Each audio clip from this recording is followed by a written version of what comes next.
Bismillahirrahmanirrahim. Assalamualaikum warahmatullahi wabarakatuh. Waalaikumsalam warahmatullahi wabarakatuh. Alhamdulillah hamdan katsiran thayyiban mubarakan fih. Alhamdulillahilladzi hadana li hadza wa ma kunna linahtadiya laula an hadanallah. Asyhadu an la ilaha illallah wahdahu la syarikalah wa asyhadu anna Muhammadan abduhu wa rasuluhu la nabiyya ba'dah. Allahumma shalli wa sallim wa barik ala Muhammad wa ala alihi wa sahbihi ajmain, amma ba'du.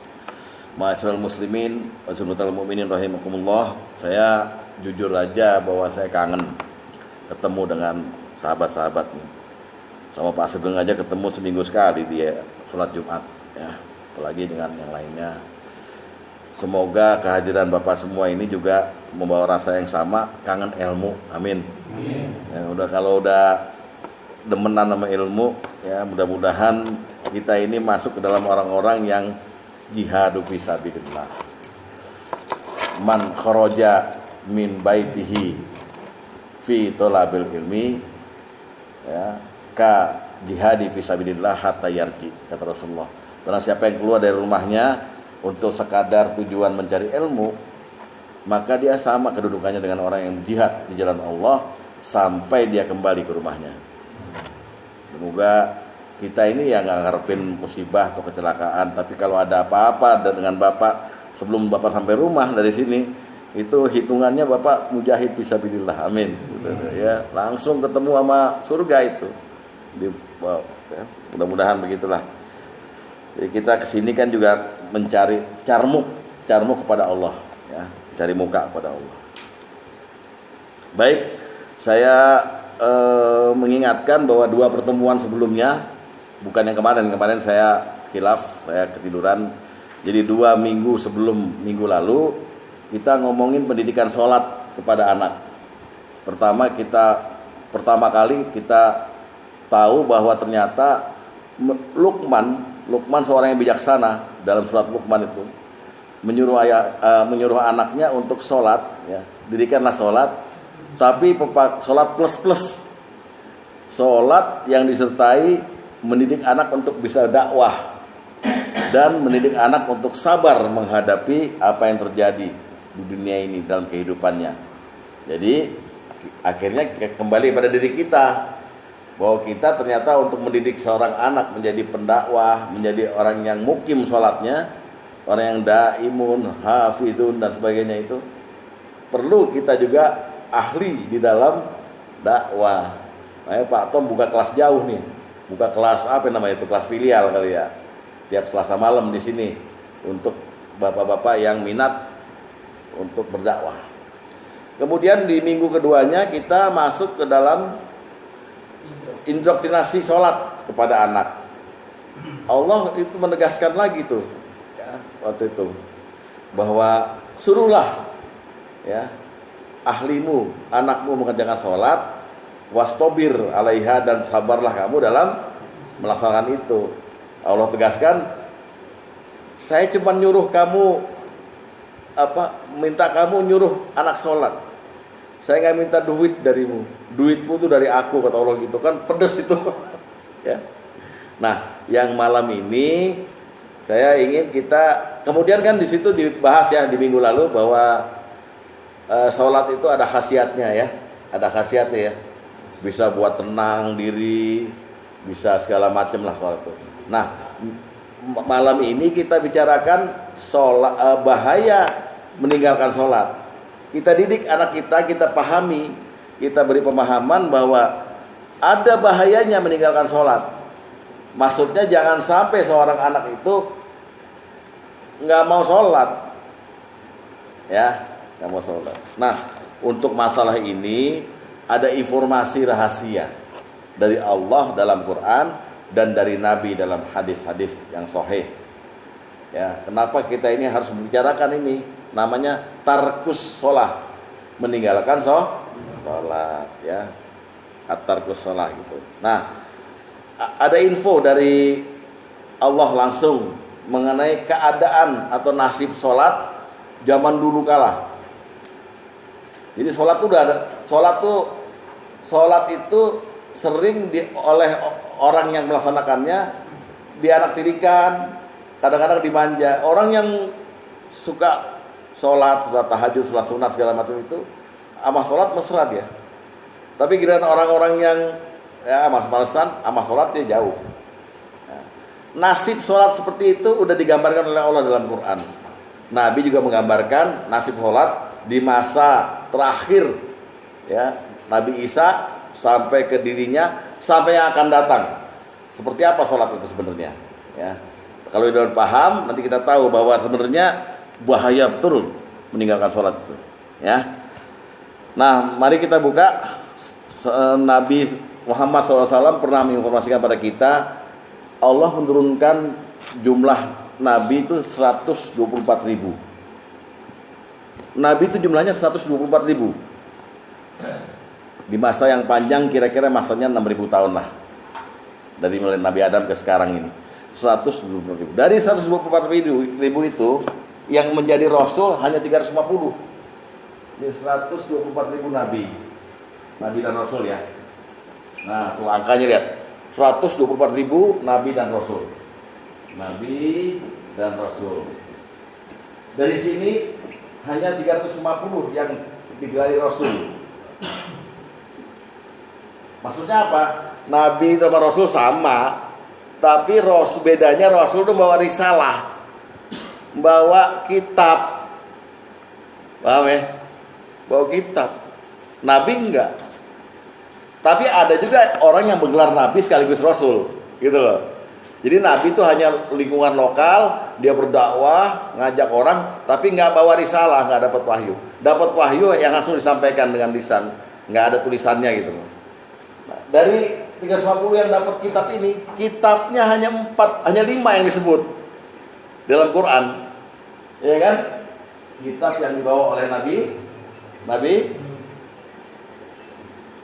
Nabi Daud dulu ya, Zabur, terus Musa, Taurat, terus Isa, Injil, terus Al-Quran oleh Rasulullah, ya, terus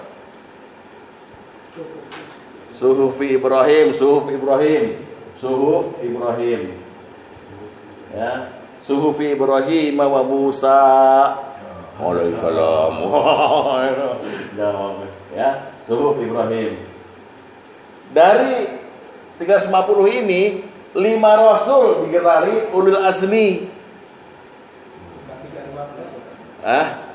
350. Oh ya udah kalau 315. Udah diganti aja gampang. 5 ulul azmi. Ulul azmi itu Rasul yang berat perjuangan dan penderitaannya. Siapa? Musa, Isa, Muhammad, Ibrahim, satu lagi? Daud benar Daud ya? Pokoknya ulul azmi ini adalah di Ali Imran 5 gitu. Dari 5 ini 2 yang wajib minimal kita kenal dan kita sebut tiap hari di sholat. Siapa tuh? Ibrahim dan Muhammad. Allahumma sholli ala Muhammad wa ala alihi wa kama shallaita ala Ibrahim. Terus kita kenal gitu. Nah, dari sekian ini yang disebut jelas-jelas namanya dalam Quran dan hadis hanya 25 yang saya ini sekarang, yang saya lihat sekarang, yang saya tulis tadi, hanya 25 nabi ya namanya disebut. Artinya kalau kita ngikutin surat apa ya, enaknya surat apa nih? Ali Imran 164 coba deh. An-Nisa 164 coba Pak Asep tolong bacain nama saya. Ya. An-Nisa 164.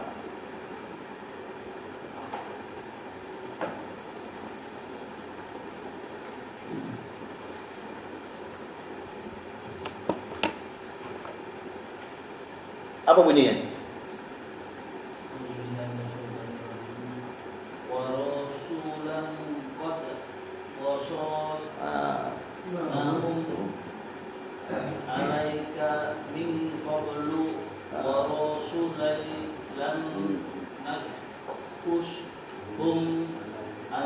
Cukup habis itu. Ada rasul yang diceritakan oleh Allah, ada rasul yang tidak diceritakan Nah, kan. Ada hikmahnya, ngapain diceritain semua? Ntar Bapak ngapalin deh 124.000 nabi, kan capek. Jadi Allah tahu bahwa Bapak lemah itu, kita termasuk semua. Sehingga hanya 25 disebut. Dari 25 ini, ya, tolong perhatiin ya. Dari 20 nabi ini, yang hidup sejaman yang saya kotakin tuh. Ibrahim sama Lot hidup sejaman. Ya, Ismail, Ishak hidup sejaman. Yakub dan Yusuf hidup sejaman. Ya, bahkan Yakub dan Yusuf ini bapak, ini anak. Nah, ini bapak, ini anak kedua. Ini Syuaib, ini mertuanya Musa. Musa sepupunya Harun. Sejaman. Daud Sulaiman ayah sama anak. Terus Zakaria Yahya bapak sama anak. Dan perlu Bapak tahu Zakaria sama Yahya itu nabi yang dimutilasi. Sama umatnya dibunuh, dipotong-potong badannya, dua-duanya tuh. Lah, terakhir Muhammad.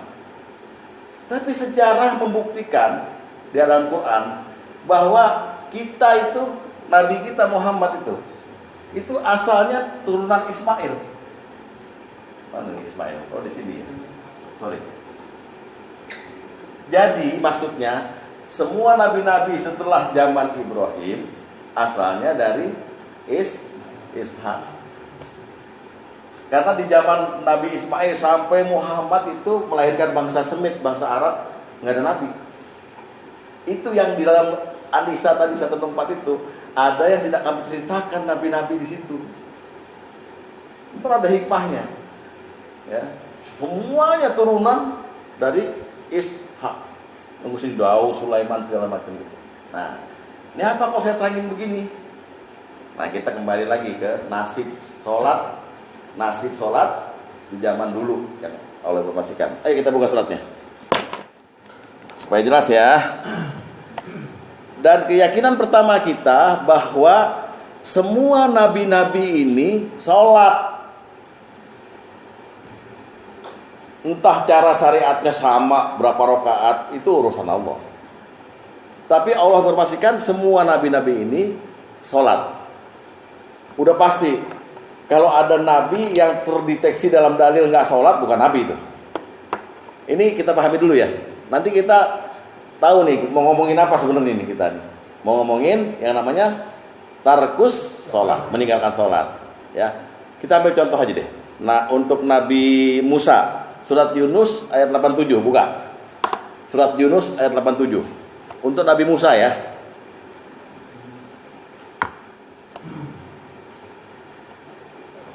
Dedek dibacakan. Dedek sekarang modern juga nih pakai beginian, nyambung Bluetooth nggak sama saya nih. Ayo, udah, Dedek, ya. Bismillahirrahmanirrahim. Dan kami wahyukan kepada Musa dan saudaranya, ambillah beberapa rumah di Mesir untuk tempat tinggal kaummu, dan jadikanlah rumah-rumah itu tempat ibadah dan laksanakanlah sholat serta gembirakanlah orang-orang mukmin.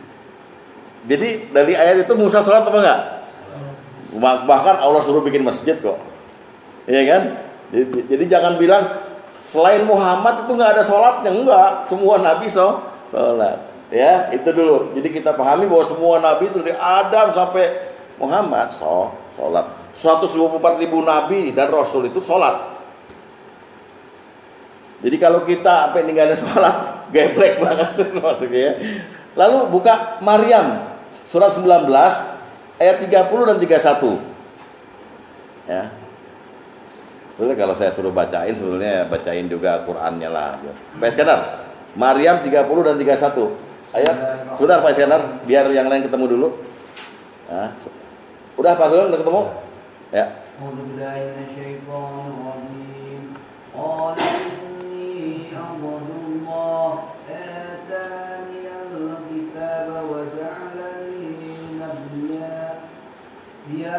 Isa berkata, sesungguhnya aku hamba Allah, dia memberiku kitab atau Injil, dan dia menjadikan aku seorang nabi. Wa ja'alani mubarakan aynama kuntu wa awsani bis salati waz zakati ma dumtu hayya. Dan dia menjadikan aku seorang yang diberkahi dan di mana saja aku berada. Dan dia memerintahkan kepadaku melaksanakan sholat dan menunaikan zakat selama aku hidup. Jadi Nabi Isa sholat apa enggak Pak Karim? Mestinya sholat. Yakin nggak? Ini kalau Nabi lain saya sebut panjang urusannya. Pokoknya udah aja dua itu yang mewakili ya. Ya. Nah sekarang Allah menginformasikan nasib sholat di zaman dulu setelah Nabi Isa seperti apa coba? Kita lihat surat Maryam, kita buka pelan-pelan ayat 54.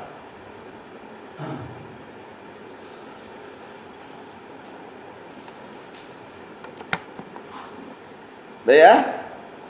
Saya bacakan ya. Udah ketemu semua?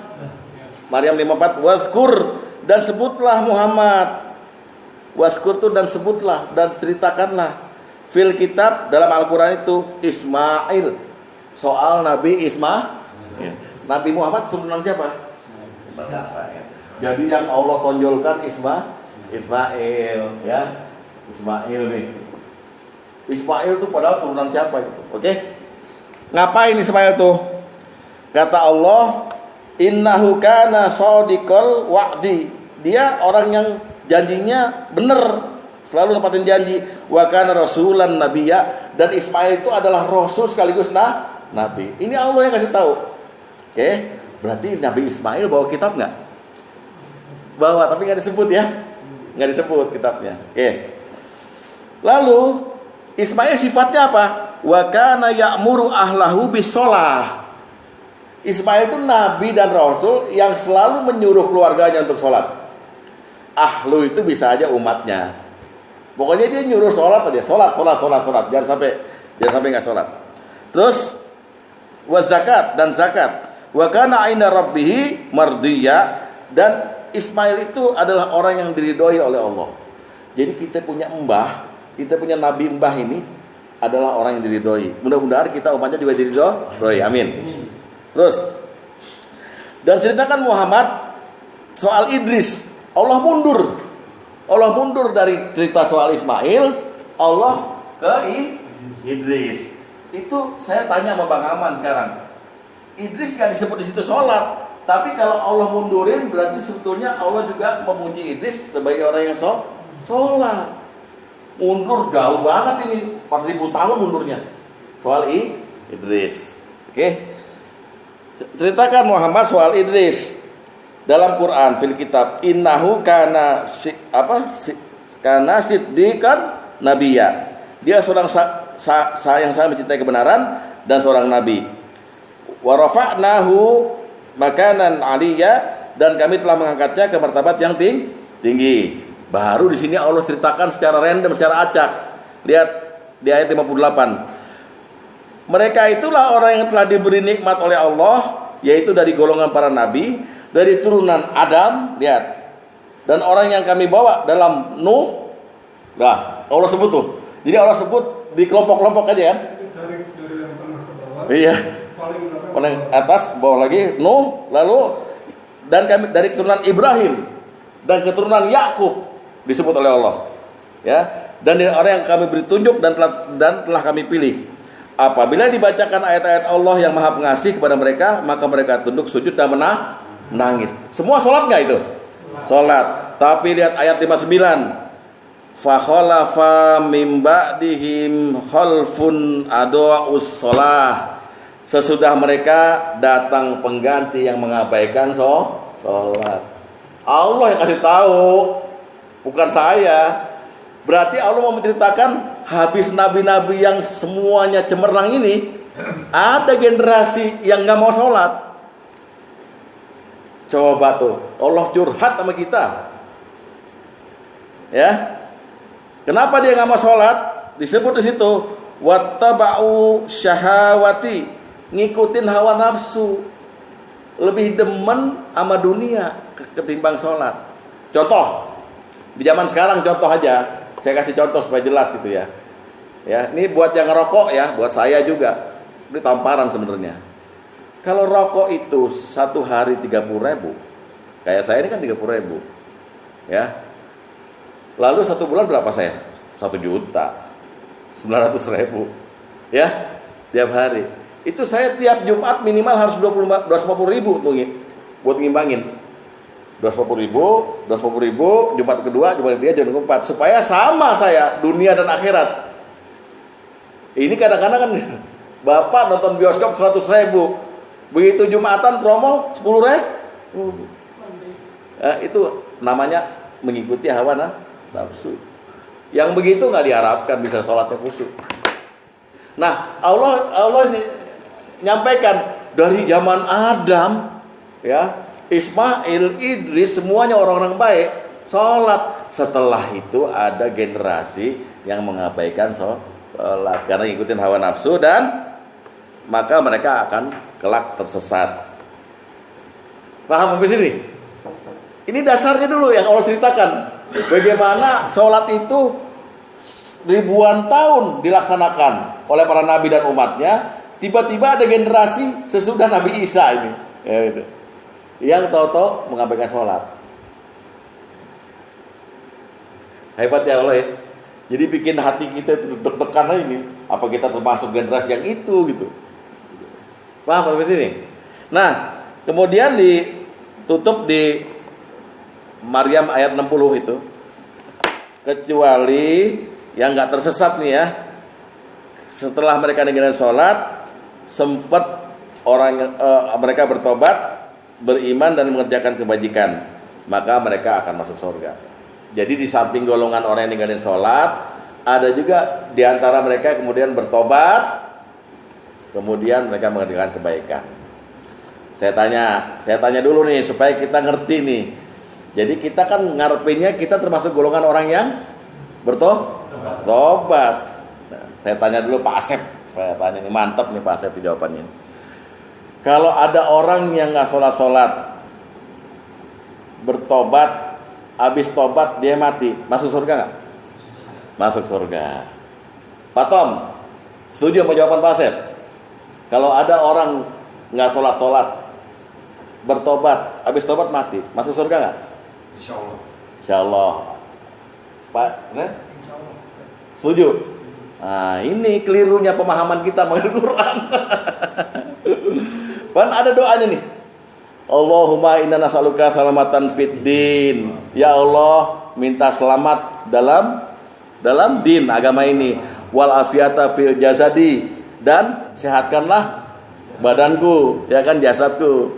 Wa ziyadatan fil ilmi, dan tambahkan ilmuku. Wa barakatan fi rizqi, dan berkahilah rezekiku. Wa taubatan qoblal maut, dan jadikan aku bisa bertobat sebelum maut gitu. Tapi tobat habis tobat terus mati, nggak diterima tobat. Padahal tobat itu kata Allah, at-taibu minaz-zambi kamala zambalah. Orang yang bertobat dari dosa, ya, sama dengan nggak punya dosa, mati, nggak diterima tobatnya Pak. Jadi setuju sama jawaban Pak Asep apa sama jawaban saya? Kalau saya pakai dalil nih, setuju Asep Pak? Setuju Asep sama apa?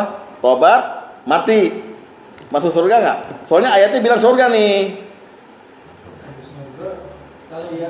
Loh, kalau udah diterima nggak dosa pasti surga aja Bang. Kalau ada yang pembunuh itu yang membunuh 100 orang itu kan nggak tobat. Terus? Ya gimana jadinya yang tegas? Nggak, ini kita buat diri kita soalnya. Buat diri kita. Jadi yang sebenarnya wa taubatan qoblal maut itu justru adalah orang yang disebut dengan tobat sebelum mati. Itu orang yang diberikan oleh Allah bisa bertobat dan bisa memperbaiki. Bisa, saya ulangi ya, bisa bertobat dan bisa memperbaiki. Artinya dikasih waktu sama Allah, belum mati dulu. Ini ayatnya. Bertobat ada dandannya. Iya. Paham gak sih? Lihat guys, nih. Kecuali yang bertobat, lalu dia sempat beriman, sempat mengerjakan kebajikan. Ciri kan? Jadi paham ya? Jadi nggak ada lain nama istighfar. Tapi tobat itu memerlukan istighfar. Istighfar memerlukan tobat sebagai pelengkap. Pak Asep anak saya marah-marah sama saya, ngabur dari rumah. Berarti dua kesalahannya. Dia meninggalkan saya dan dia punya salah sama saya. Pak Asep telepon saya, mohon maaf Pak, selesai dia istighfar, saya maafkan. Tapi balik nak, belum pulang. Kalau balik dia tobat. Baliknya sampai rumah doang, di pagar, belum masuk, belum tobat. Masuk, minta maaf, tobat. Jadi kembali itu ada aktivitasnya. Tobat ada aktivitasnya. Coba buka di surat Ali Imran ayat 90.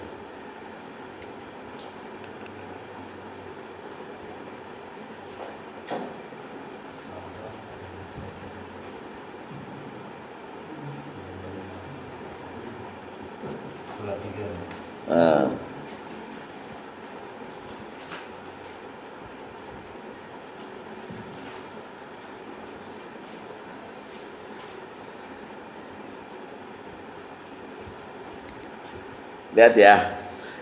Innal ladzina kafaru, orang-orang yang kafir, ba'da imanihim, sesudah dia beriman. Paham ya? Jadi ini orang-orang yang melanggar sholat, dia tadinya iman apa enggak? Hah? Pak, orang yang ninggalin sholat, itu tadinya iman apa enggak? Tadinya iman. Karena dia meninggalkan sholat, dia kafir. Innal ladzina kafaru ba'da imanihim tsummasdadu, lalu enggak sholat, ya kan? Kufro, nambah kafir. La yuqbala taubatuhum, sempet tobat enggak diterima sama Allah. Paham? Atau itu aja. Walaisatit taubatu lillazina ya'malu sayyiati, ya kan? Terus hatta iza hadara ahadumul mautu qalu inni tubtul an. Dan tidak diterima tobat orang-orang yang berbuat jahat, yang ninggalin sholat nih gitu, sampai dia berkata saya bertobat sekarang, nggak diterima. Dia harus bertobat, terus dia sholat lagi, beriman lagi. Ali Imran ayat 18. An-Nisa ayat 18. Ali Imran Nisa. An-Nisa ayat 18. An-Nisa ayat 18.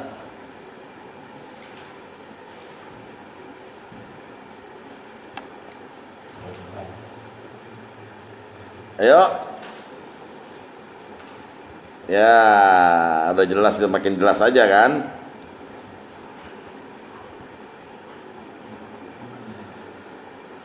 Apa kata di sana? Walaisatit taubatu lillazina ya'maluna sayyi'at hatta iza hadar ahadumul mautu qalu inni tubtul an. Enggak diterima tobatnya seseorang yang berbuat kejahatan sampai dia ketika udah datang maut, ya, dia berkata saya tobat sekarang. Enggak diterima. Kenapa enggak diterima? Karena dia belum buktiin dia beriman lagi ke sholat gitu. Jadi kita minta buat tobatan qoblal maut, maksudnya ya Allah minta keadaan saya bisa tobat dan saya bisa membuktikan tobat saya itu. Pak, kasih umur lagi dikit, 5 hari dah. Paham ya? Itu yang kita cari, bukan tobat nanti surga nih, nggak bisa. Hatu burhanakum, buktikan bahwa Anda tobat. Paham ya? Nah, ini.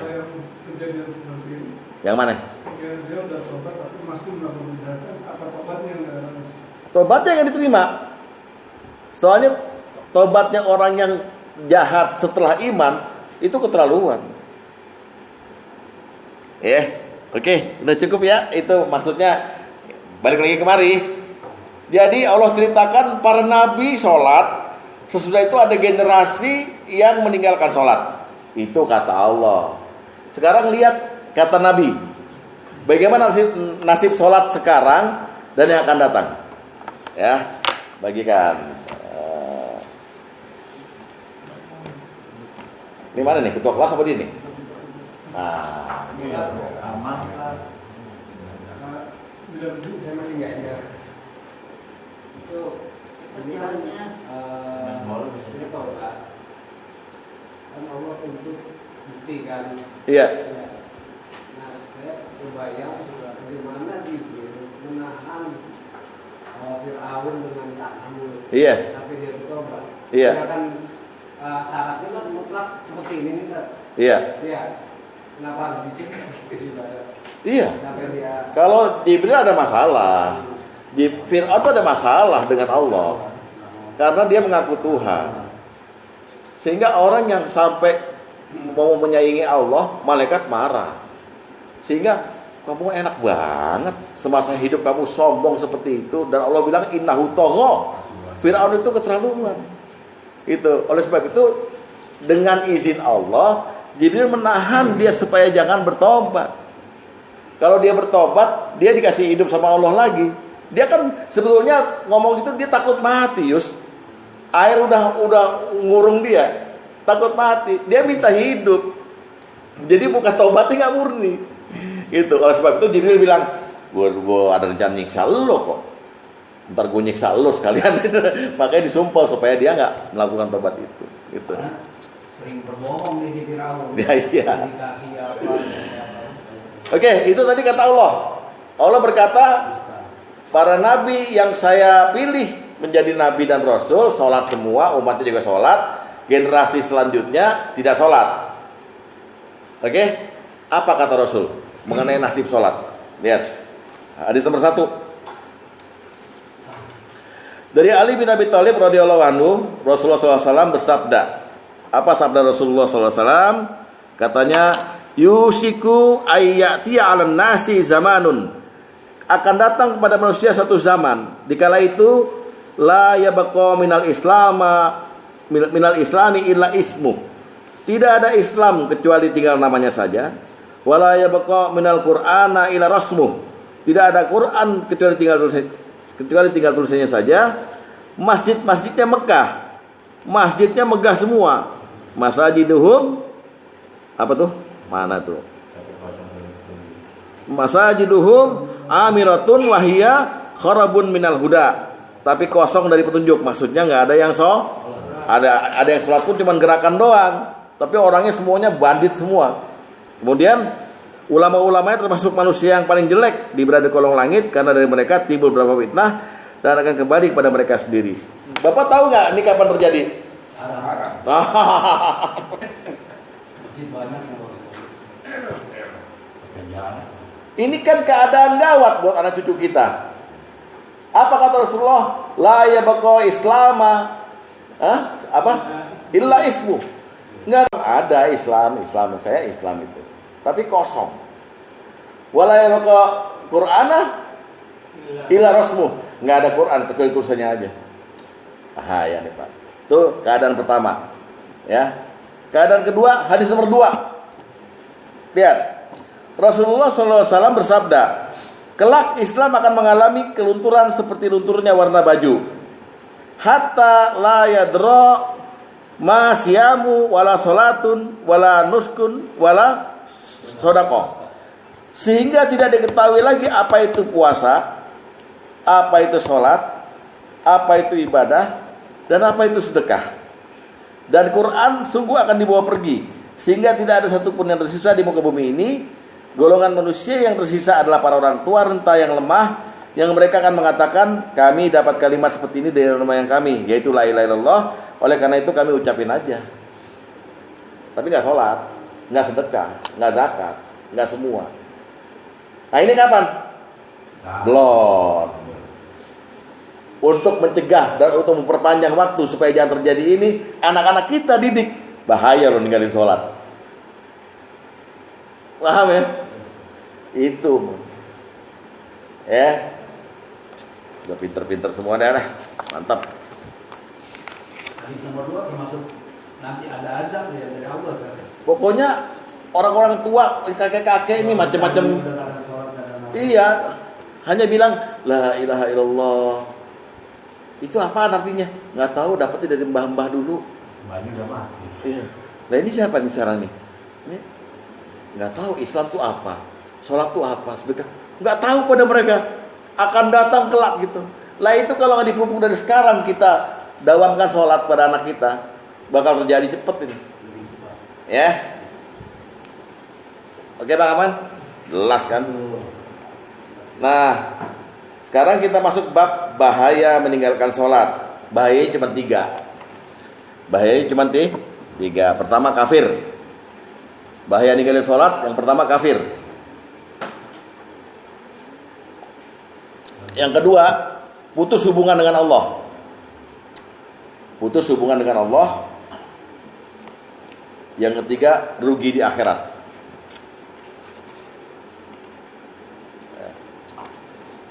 Dari 3-tiganya yang mana yang paling berat? Yang kedua tadi apa kan? Putus hubungan dengan Allah. Hah? Yang ketiga, rugi di akhirat. Dari 3-tiganya yang mana paling berat? Ada kali yang bilang nomor 2, nomor 3. Jadi bahaya ninggalin sholat. Yang pertama kafir. Yang kedua putus hubungan dengan Allah. Yang ketiga rugi di akhirat. Waduh ini dek. Coba Dek terangin dek. Oke kita masuk yang pertama ya. Kafir. Hadis nomor 6. Bahaya ninggalin sholat yang kafir. Hadis nomor 6.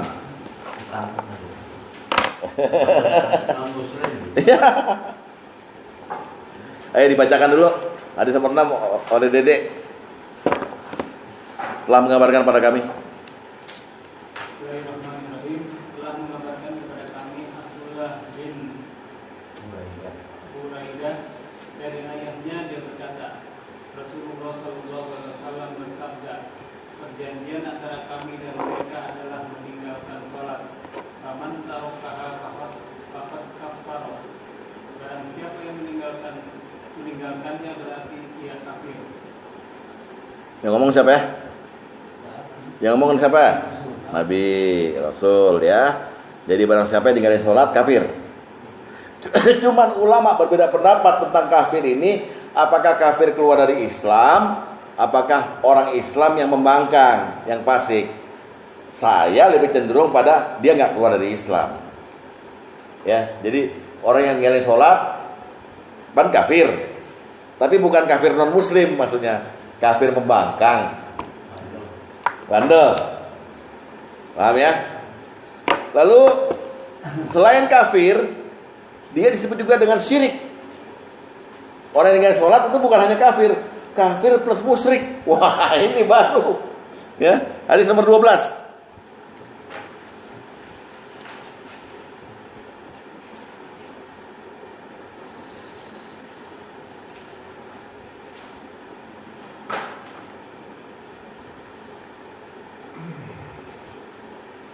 Dari Jabir bin Abdullah dia berkata, aku mendengar Rasulullah SAW bersabda, bainar rajuli wa bainas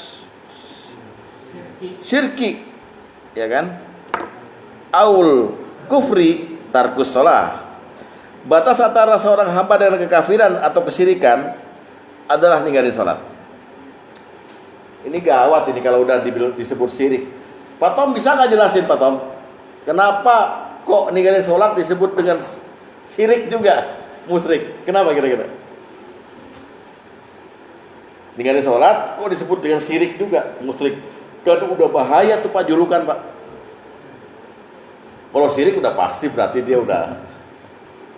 Ya kira-kira apa sih yang disembah ke dia gitu? Ya bukan gitu aja. Dia anggap Tuhan nggak ada. Itu pokoknya kan itu, anggap Tuhan nggak ada. Jadi anggap Allah. Ya sirik dong. Parah. Nggak dianggap. Dan terakhir di kafir ini ya, di kafir ini orang yang nggak sholat tuh hak dalam Islam tuh dicabut. Jadi hak dalam Islam tuh yang paling mesti dilaksanakan kalau dia mati disolatin, ya kan? Terus dikafanin, kubur secara itu haknya dicabut kalau dia nggak sholat.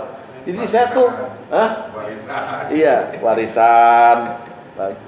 Saya tuh agak enek Pak, kalau maaf ya, ada orang tuh nggak pernah jamaah di masjid. Sekalipun dalam hidupnya, mati minta disolatin di masjid. Iya Pak Nanu, masuk akal nggak? Harusnya kan nggak boleh dong, dicegah mah. Ya jangan, dia nggak pernah kemari. Tapi kita tuh orangnya peramah orang Indonesia. Oh silakan, yang penting yang nyupir dapat komisi, mobil jenazah kan gitu, ya. Belum mau, nah terserah. Yang penting gua ada rokok, udah garam ya, cukup dah. Gitu. Terus pertanyaannya Ji, apa meninggalkan sholat kan kafir gitu? Itu kan kita sholat tahu 5 waktu, satu aja meninggalkan tuh kafir. Kafir? Jadi bukan 5-5-nya baru dikatakan kafir. Bukan, satu aja udah kafir. Kalau lain, itu ada uzur. Kalau nggak ini, Iya. itu subuh. Jadi ini gini, ninggalin sholat itu ada macam-macam. Ninggalin sholat dengan sengaja. Ada ninggalin dalam keadaan dia tahu sholat itu wajib. Wah itu keterlaluan, paling keterlaluan. Ada yang ninggalin karena dia memang nggak mau sholat, nggak mau. Kita kalau punya anak begitu Pak, musibah Pak. Punya anak nggak mau sholat, musibah Pak. Ya. Makanya guru yang ngajarin anak ini mesti guru yang benar gitu. Jangan sholat, udah selesai. Gak ada wibawanya, jangan. Ya. Sholat kafir loh. Sholat ke lo kan gua kayak enak gua ntar di surga nih. Ya gitu ya. Itu walaupun ketiduran juga. Lain, ketiduran itu kan uzur. Ada kata tak uzur. Ada uzur udah ketiduran Pak. Bahaya setelah bangun gitu, ada repot. Jadi kita nggak kafir dong. Tidur nggak sengaja kan? Kecuali kalau ajan saya bilang, ajan tidur dulu ngapa? Gila itu, udah mulai gila ya. Itu udah mulai gejala gila tuh. Jadi masih ada kata tak uzur ya. Nah, sahabat Nabi yang kelapa Rasidin namanya Umar bin Khattab. Itu saking dia itu yakin bahwa sholat tuh nggak boleh ditinggal. Dia perang Pak, kena pedang, berdarah-darah. Dulu kan nggak ada, bawa ke IGD, bawa ke ICU. Pulang ke rumahnya aja, pulang tidur dia capek istirahat. Subuh dibangunin sama sahabat lainnya. Umar, ayo sholat. Lagi sakit berdarah-darah. Dia bilang, memang nggak boleh ditinggal nih sholat. Kalau ditinggal berarti hak saya hilang dalam Islam. Begitu kata Umar. Saking yakinnya. Kalau kita baru keceglak dikit gitu, ya kan? Sholat. Lo nggak tahu gue sakit. Madiki pelo, udah keluar kan? Kalau Umar begitu, hak saya bisa hilang dalam Islam ini. Begitu. Kayak saya tadi, Ah. saya suruh sholat. Ah. Nel, apa bol sholat? Bang, pempers nih, kencing dulu. Apa? Yang penting niat kamu sholat. Ya. Apa uzur saya bilang. Hadis nomor 9. Hadis nomor 9. Dari Hisyam bin Urwah dari bapaknya bahwa Al-Miswar bin Makromah mengabarinya bahwa dia menemui Umar bin Khattab di malam ketika ditikam. Kemudian Miswar membangunkan Umar untuk sholat subuh. Lalu Umar berkata, "Ya, na'am. Wala hazza fil islami liman tarakas shalah." Tidak ada bagian dalam Islam bagi siapa yang meninggalkan sholat. Lalu Umar sholat dan lukanya masih mengeluarkan darah. Dia bilang, kalau saya nggak sholat, walaupun saya keadaan begini, hak saya dicabut dalam Islam. Nggak ada, saking yakin itu. Beda jauh Umar ke utara, kita ke selatan Pak. Jauh Umar doang, Umar nih, belum Nabi nih, Umar doang. Itu ya. Jadi kita bilang sama anak kita, apapun kamu lagi demam tinggi, sholat nanti diwuduin, tenang aja. Atau tayamum gitu. Yang penting sholat. Ya dimandiin mau. Sampai sini ada yang protes? Bukan tanya, protes. Kali-kali kan, Ustaz berlebihan nih. Ya. Yang sudah Ya. Kan kafir. Besoknya kan sholat lagi. Udah itu dia sholat lagi biasa gitu. Iya. Itu gimana hukumnya? Ya itu sama. Jadi gini deh. Bapak punya anak. Anak bapak hari Senin bilang begini, "Pak, Assalamualaikum, saya berangkat ya." Ya. Besoknya dia nggak bilang. Bapak mulai tanya nih. Kemarin bagus bener nih anak. Dia pamit sama gue pakai Assalamualaikum. Hari ini dia cuek sama gue. Besoknya cuek. Hari Kemisnya dia pakai Assalamualaikum lagi. Kira-kira bapak bilang apa sama anak itu? Pelin-pelan nih bocah. mempermainkan saya ini. Gue pikir gue siapa sih? Allah juga begitu, Pak. Lu nyembah gue, besoknya kagak, ntar nyembah lagi gitu. Ya paham Pak? Paham ya? Jadi tinggal nggak sengaja sama dia karena iman orang kan bakal besok emang dasar orang rajin sholat tapi pada saat itu mungkin dia jadi kan Bapak ini aja, yang penting perasaan saya nyaman. Allah nggak nyaman nggak apa-apa gitu kan. Sholat itu kehormatan, Pak. Bapak bisa sholat itu kehormatan. Ya. Banyak kan orang berasumsi, wah Allah maha pemaaf. Banyak saya Pak ketemu orang seperti itu. Hari ini sholat, besok kemudian lu kasih tahu.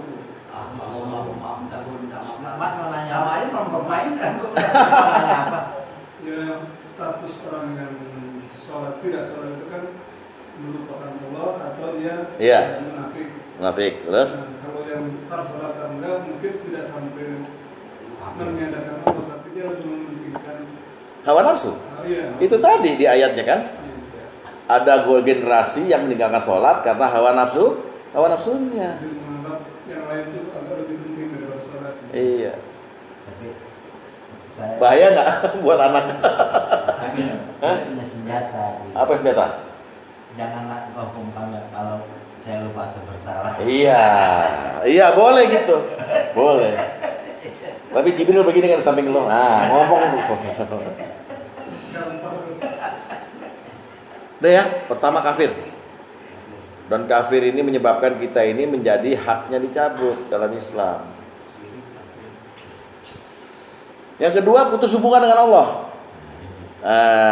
Coba lihat hadis nomor 3 dulu. Dari Ummu Aiman bahwa Rasulullah SAW bersabda, La tarkukus sholata muta'amidan. Janganlah kamu meninggalkan sholat dengan sengaja. Karena siapa yang meninggalkan sholat dengan sengaja, faqad bari'at minhu zimatullahi wa rasuluh. Maka dia akan terlepas dari tanggungan Allah dan Rasulnya. Allah tuh beda sama kita, Pak.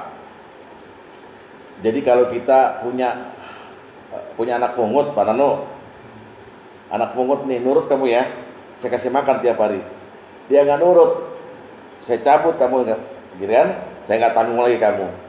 Itu terus akhirnya anak itu kelaparan. Kalau Allah enggak, walaupun Anda bermaksiat kepada saya tetap kasih kamu makan. Cuman saya nggak tanggung ini berkahnya makanan itu. Saya nggak tanggung nanti kamu sakit gara-gara makan sesuatu gitu. Lepas tanggungan Allah dan Rasulnya. Berat, Pak. Ya. Lalu selain lepas juga, walaupun ini hadisnya untuk sholat asar, tapi bisa dikiaskan kepada semua sholat wajib. Yang kedua ya, semua kebaikan di luar sholat akan gugur. Jadi kita nih sholat, udah biasa sholat nih, ninggalin sholat sekali. Kebaikan sebelum sholat dan sesudah sholat tuh nggak dihitung sama Allah. Gugur. Kafir kok. Mana enak Pak begitu. Jadi nol lagi gitu. Nol lagi Pak. Kayak pom bensin dari nol ya Pak. Kacau deh. Ya. Baru udah bakar-bakar. Hadis nomor 11. Buat anak ini. Buat anak. Emang lu kenapa dendam sama gue jadi? Kok buat anak? Anak kita udah tua dah. Iya. Maksudnya kalau tua ninggalin sholat juga. Dari Abu Malih dia berkata, kami para sahabat bersama Buraidah dalam perang Zighain. Buraidah berkata, segerakan sholat karena Rasulullah SAW bersabda, barang siapa ninggalin sholat asar gugurlah amalnya.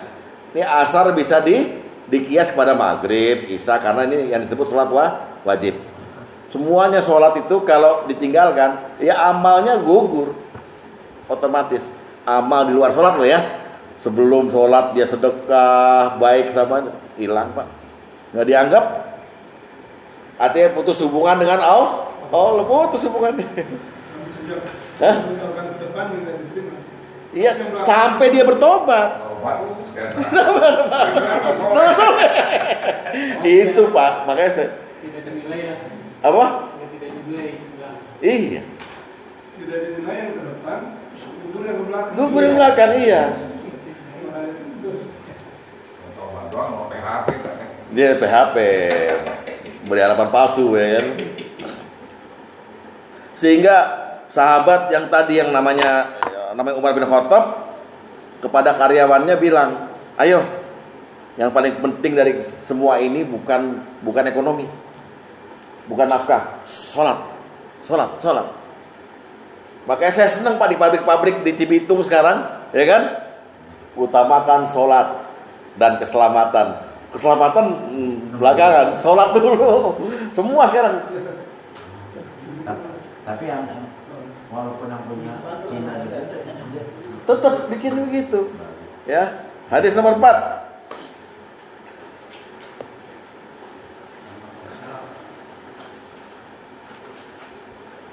Dari Nafi, mantan budak Abdullah bin Umar, dia berkata bahwa Umar bin Khattab pernah menulis surat kepada para pegawainya.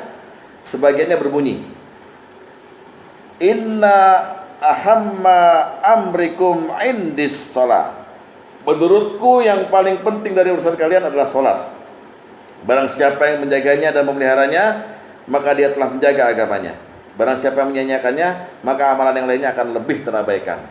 Jadi Umar tuh udah tahu Pak, dia ini orang hebat. Seandainya Bapak ninggalin sholat, mesti yang sunnah-sunnah segala macam nggak dilakukan oleh Bapak. Pasti diabaikan semua. Sholat enggak, puasanya. Nah heran saya, bulan Ramadan Bapak ke mall deh.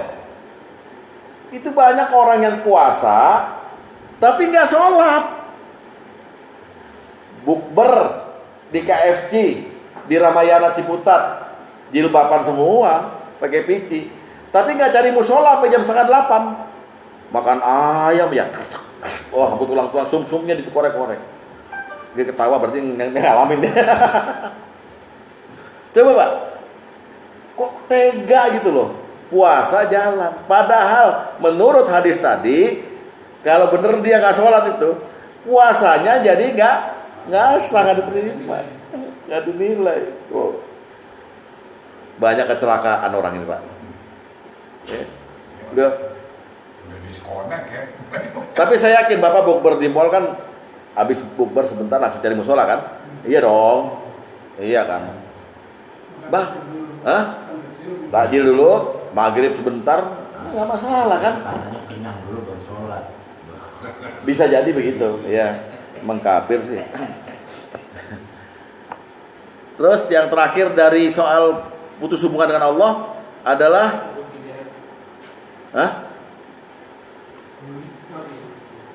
enggak, yang bab ini, bab putus hubungan dengan Allah. Kalau orang belum sampai, baru putus hubungan dengan Allah. Ini pada bandel nih dua orang nih, orang belakang.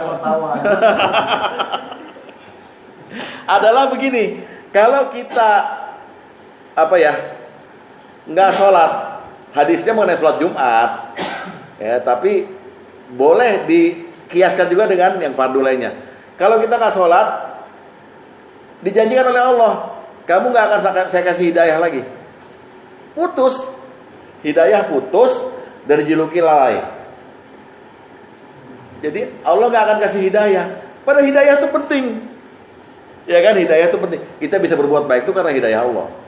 Pak Nanu bisa ngaji karena hidayah Allah, bukan disuruh Pak Sugeng. Kita aja disuruh sama Pak Sugeng ngaji, enak kan? Nah, kayak nyuruh begini. Jadi hidayah Allah gitu. Bukan kayak amal ibadah. Dia cari downline deh. Ayo, hadis nomor 8.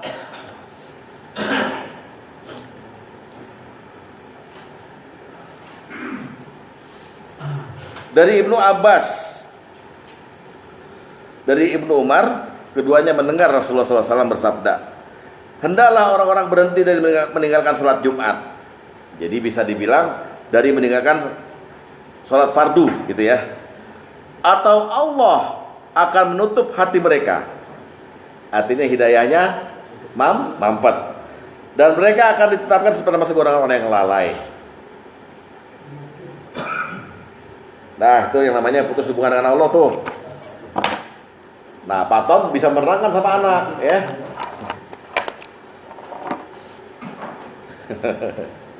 Terakhir, rugi di akhirat. Wah, ini berat ini, rugi di akhirat. Ya. Jadi Rasulullah tuh pernah dakwah. Rasulullah pernah bilang begini sama sahabat yang lainnya. Seandainya kamu bisa lihat yang gaib, kamu sekarang pasti akan sedikit ketawa dan banyak menangis. Ya, sahabat tanya, emang yang dilihat apa sama Rasulullah? Aku melihat surga dan neraka, kata Rasulullah begitu. Dan aku melihat di antara surga dan neraka itu ada pengumuman, sholat gitu. Itu Rasulullah lihat. Karena Rasul itu muka syafah, dilihatin sama Allah. Makanya Rasulullah setelah melihat itu bilang sama sahabat, seandainya kamu melihat apa yang aku lihat, pasti kamu akan sedikit tertawa dan banyak menangis. Karena aku melihat adanya surga dan neraka, dan surga dan neraka itu dihujani pengumuman, sholat. Artinya siapa yang sholatnya genep pasti masuk surga, yang sholatnya nggak genep pasti masuk neraka. Turun di akhirat. Hadis nomor 14 dibacakan Bang Aman.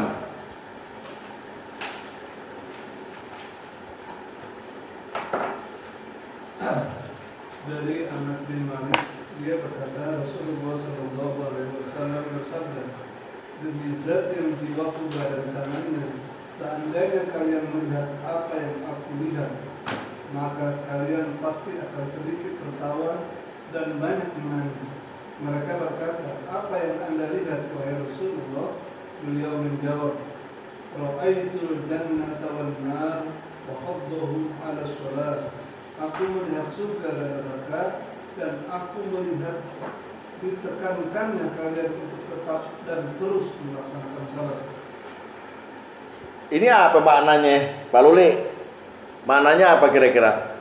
Aku melihat ada pengumuman di antara surga dan neraka, ditekankannya kalian untuk tetap terus melaksanakan salat. Maksudnya apa? Ayo, dikembangkan. Maksudnya apa pikiran ini? Rasulullah melihat, aku melihat surga dan neraka diperlihatkan oleh Allah kan, dan aku melihat ada pengumuman di situ, ditekankannya kalian untuk tetap melaksanakan sholat dan terus melaksanakan. Maksudnya apa? Jangan anggap enteng. Ini ini ada masalah nih kalau yang salah. Soalnya Rasulullah melihat surga dan neraka.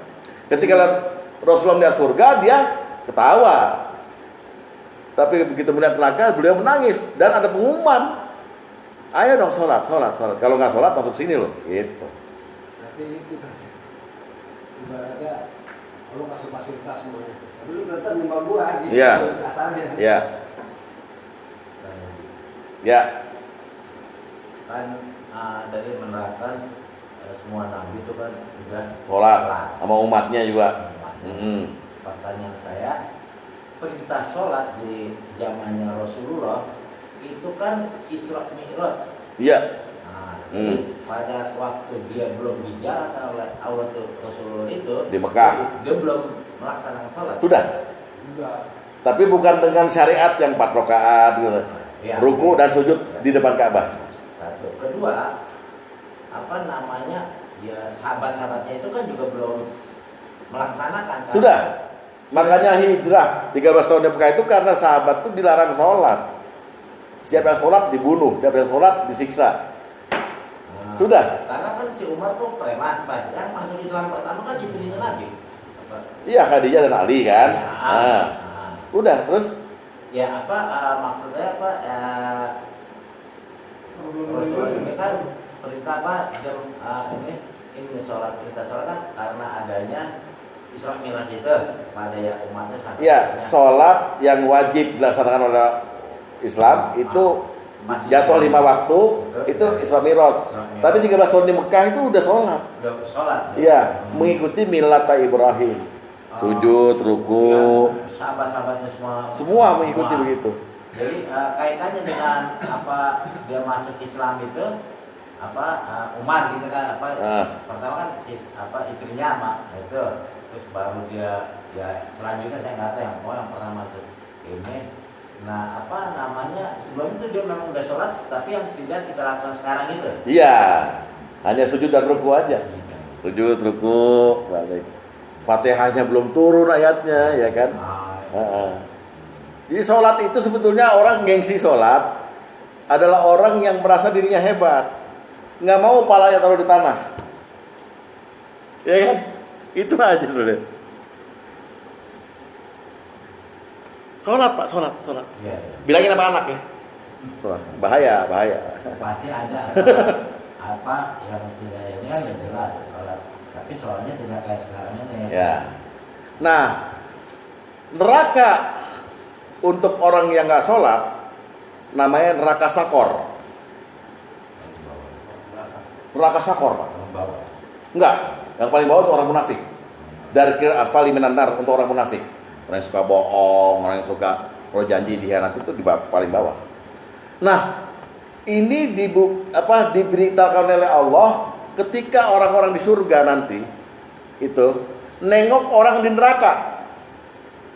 Jadi ada hak orang di surga di kita nih, amin. Amin. Ya, nengok orang-orang di neraka, nanya, masalakakum fi sakor. Kenapa kamu masuk neraka sakor ini?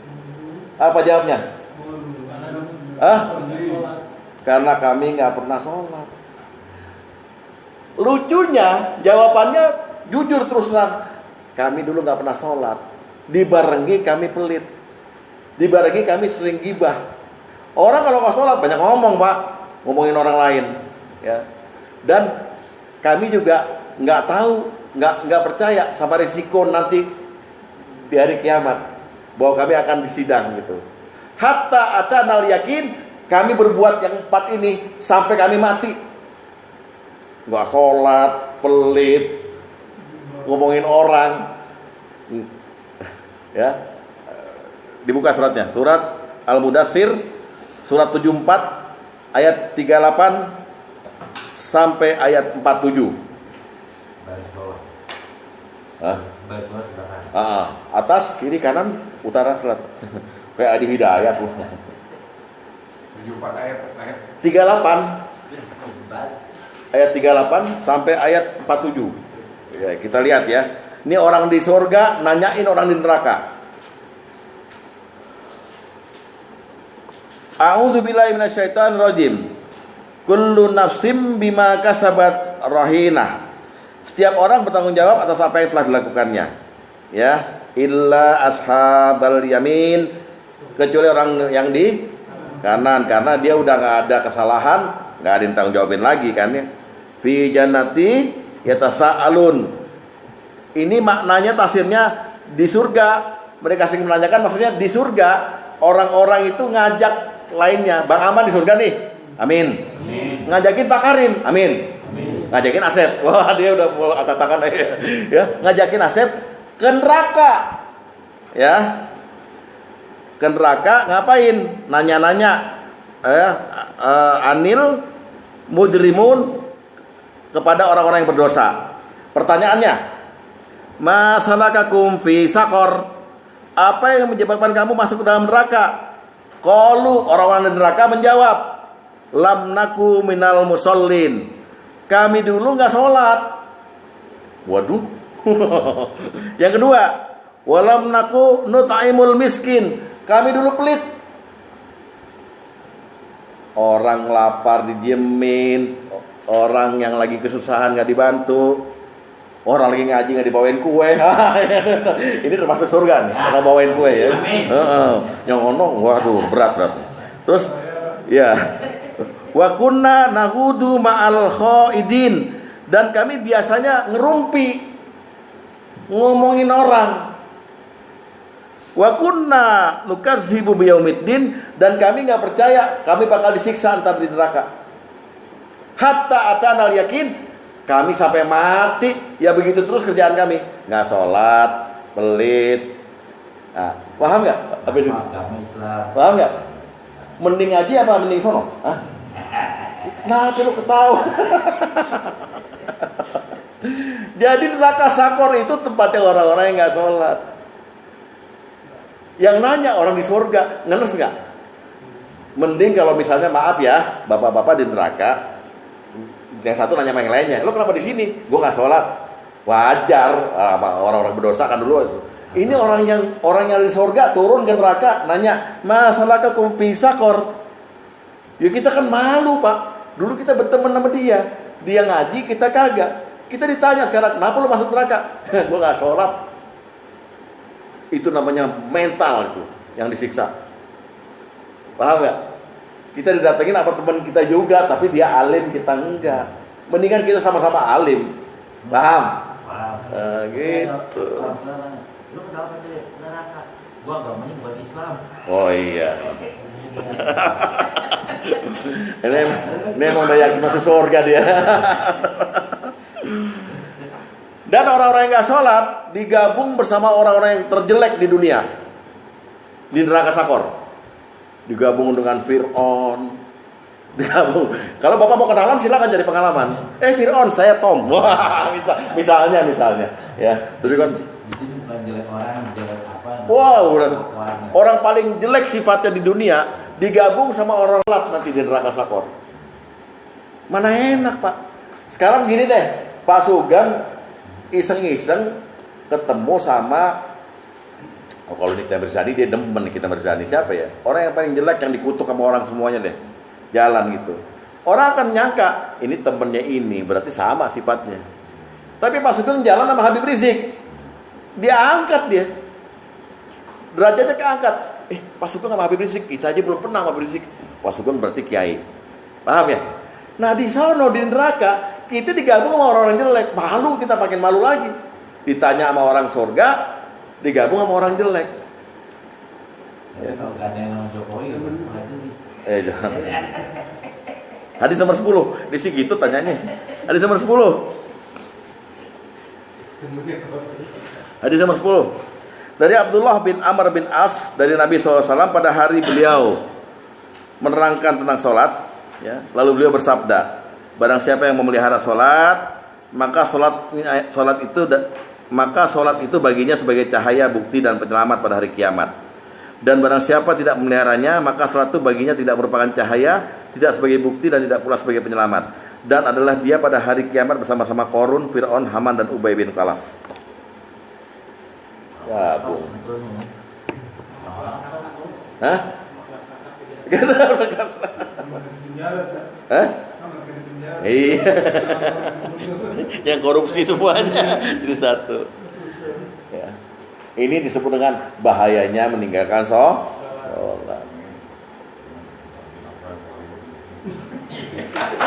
Udah gosong. Termasuk. Udah gosong. Rencana Patom begitu, mau ciuman sama siapa, Marilyn Monroe. Tapi tengkorak doang. Aduh, Broksil jelek, udah tua. Dan neraka sakor itu neraka yang Allah ciptakan paling teliti. Emas. Kalau campur sama logam lain, kalau mau dibalikin jadi emas murni mesti diapain? Dibakar. Jadi kepisah logam yang lainnya. Orang itu kayak emas, banyak dosa. Untuk supaya dia nggak banyak dosa, diapain? Dibakar. Itu cuma maksudnya Allah begitu doang, supaya bersih lagi, saya bakar. Ya. Tapi di neraka sakor, bakarnya teliti. Bapak nggak usah khawatir, malaikat tahu gosong apa enggak. Belum gosong nih, masih medium, tahu dia. Ini Allah yang cerita, bukan saya. Neraka sakor itu neraka paling teliti membakarnya. Itu, jadi enak kan Bapak kan di sana. Oh nggak gosong, oh nggak terlalu ya mentah gitu ya. Yang setengah matang demak loh. Belum matang banget, kulitnya udah ngelupas. Lihat, ya. Ayatnya bunyinya begini, wa ma adraka ma sakor. Lihat. Dan apakah kau tahu apakah sakor itu? La tubghi wala tazar lawahatul lil bashar. Sakor itu tidak meninggalkan dan tidak membiarkan, dan dia menghanguskan kulit manusia. Jadi sakor itu tidak membiarkan dan tidak meninggalkan. Maksudnya ya malaikat teliti. Kalau goreng beneran dibalik lagi, dedek dibalik. Jangan amin. Dedek di surga kok. Ini itu. Sampai mateng pepesnya. Gitu, ya. Ini gua heran orang ngomongin neraka sakor pada ketawa bukannya nangis ya. Ya. Soalnya kan dikasih lihat anggoy.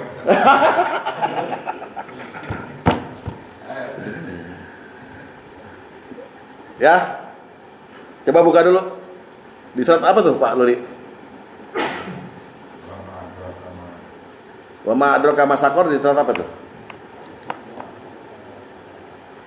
Lihat YouTube. Apa surat yang sama? Surat apa deh? Di surat 74 juga bukan? Di ayat 27 apa? Coba lihat. Hah?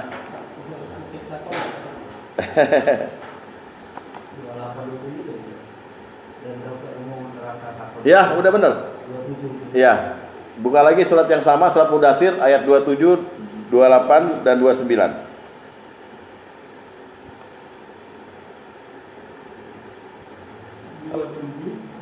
29 kan? Yang tadi Mudasir 74. Wa ma adraka ma sakor. Tahukah kamu apa neraka sakor? La tubghi wa la tadhar. Dia tidak meninggalkan dan tidak membiarkan. Jadi maksudnya kalau di dapur bini bapak kan sering kalau goreng main WA itu meninggalkan. Ini enggak nih, malaikat nih masakannya bener-bener gitu. Ya ada orang nggak sholat tuh digoreng bener, biar rapi dibalik gitu. Telaten lah, ya supaya nggak gosong, minyaknya nggak kebanyakan gitu. Tapi dia kemudian menghanguskan kulit manusia. Dan kulit ini di ayat lain, kulit manusia di neraka tuh kalau udah hangus dibalikin lagi, bagus, goreng lagi, dihangusin lagi gitu. Seperti itu orang yang nggak ninggalin orang yang nggak sholat. 19 malaikat lagi ayat akhirnya. Oh iya, itu jangan diceritain dulu, itu bahaya itu. Semakin sedih. Oke, 19 malaikat. Satu malaikat selesai. Nah, terus ada juga di satu hadis lain bahwa orang-orang yang nggak sholat itu di neraka nanti dia berusaha mecahin palanya sendiri pakai batu. Digabung dengan ayat ini berarti yang dididihkan, yang dibikin angus apa? Otak juga. Dot. Angusin dulu biar mateng, Pak. Biar mateng otaknya, ya. Karena di dunia nggak mateng-mateng. Kayak gitu, Pak. Jadi orang yang nggak sholat itu hukumannya selain dibakar seluruh tubuhnya, palanya dihancurin sendiri pakai batu, cetok. Berarti kebakar juga kan? Ntar balik lagi, cetok gitu. Kalau Bapak mau cari pengalaman sekarang ambil batu aja, ya no ya. Tolong yang samping lu. Hadis nomor 7.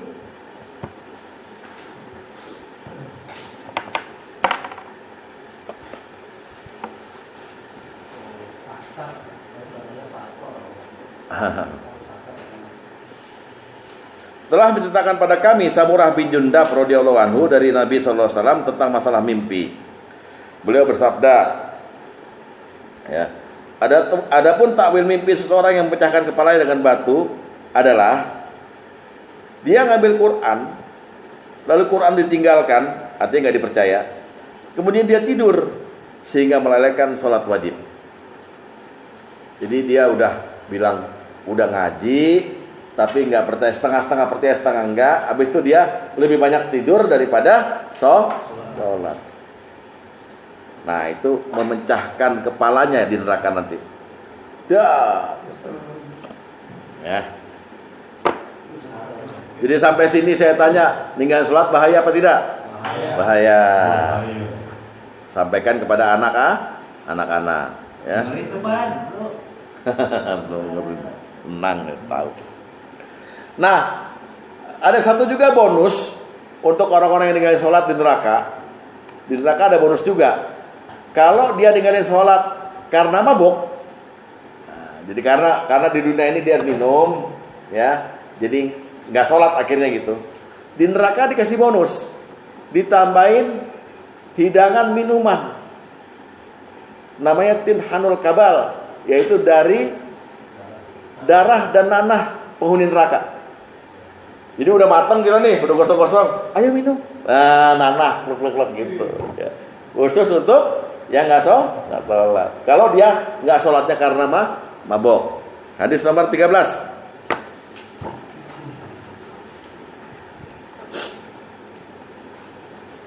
Dari Abdullah bin Amr dari Rasulullah SAW bahwa beliau bersabda, barang siapa yang meninggalkan sholat karena mabuk sekali saja, maka dia seperti orang yang telah menguasai dunia beserta isinya, lalu semua dirampas darinya. Jadi kalau orang ninggalin sholat karena mabuk sekali aja, harusnya dia sholat itu punya pahala. Dia nggak mabuk gitu, itu hilang gitu aja. Oke? Dan barang siapa yang meninggalkan sholat 4 kali karena mabuk, maka Allah Azza wa Jalla berhak memberinya minum dari tinhanul kabal. Seorang bertanya, wahai apa Rasulullah, apa itu tinhanul kabal? Beliau menjawab, darah dan nanah dari penduduk neraka.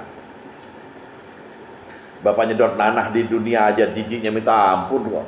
Nanah sendiri, belum nanah orang lain. Ini sekarang penduduk neraka semuanya nyumbang ke bapak nanah sama darahnya.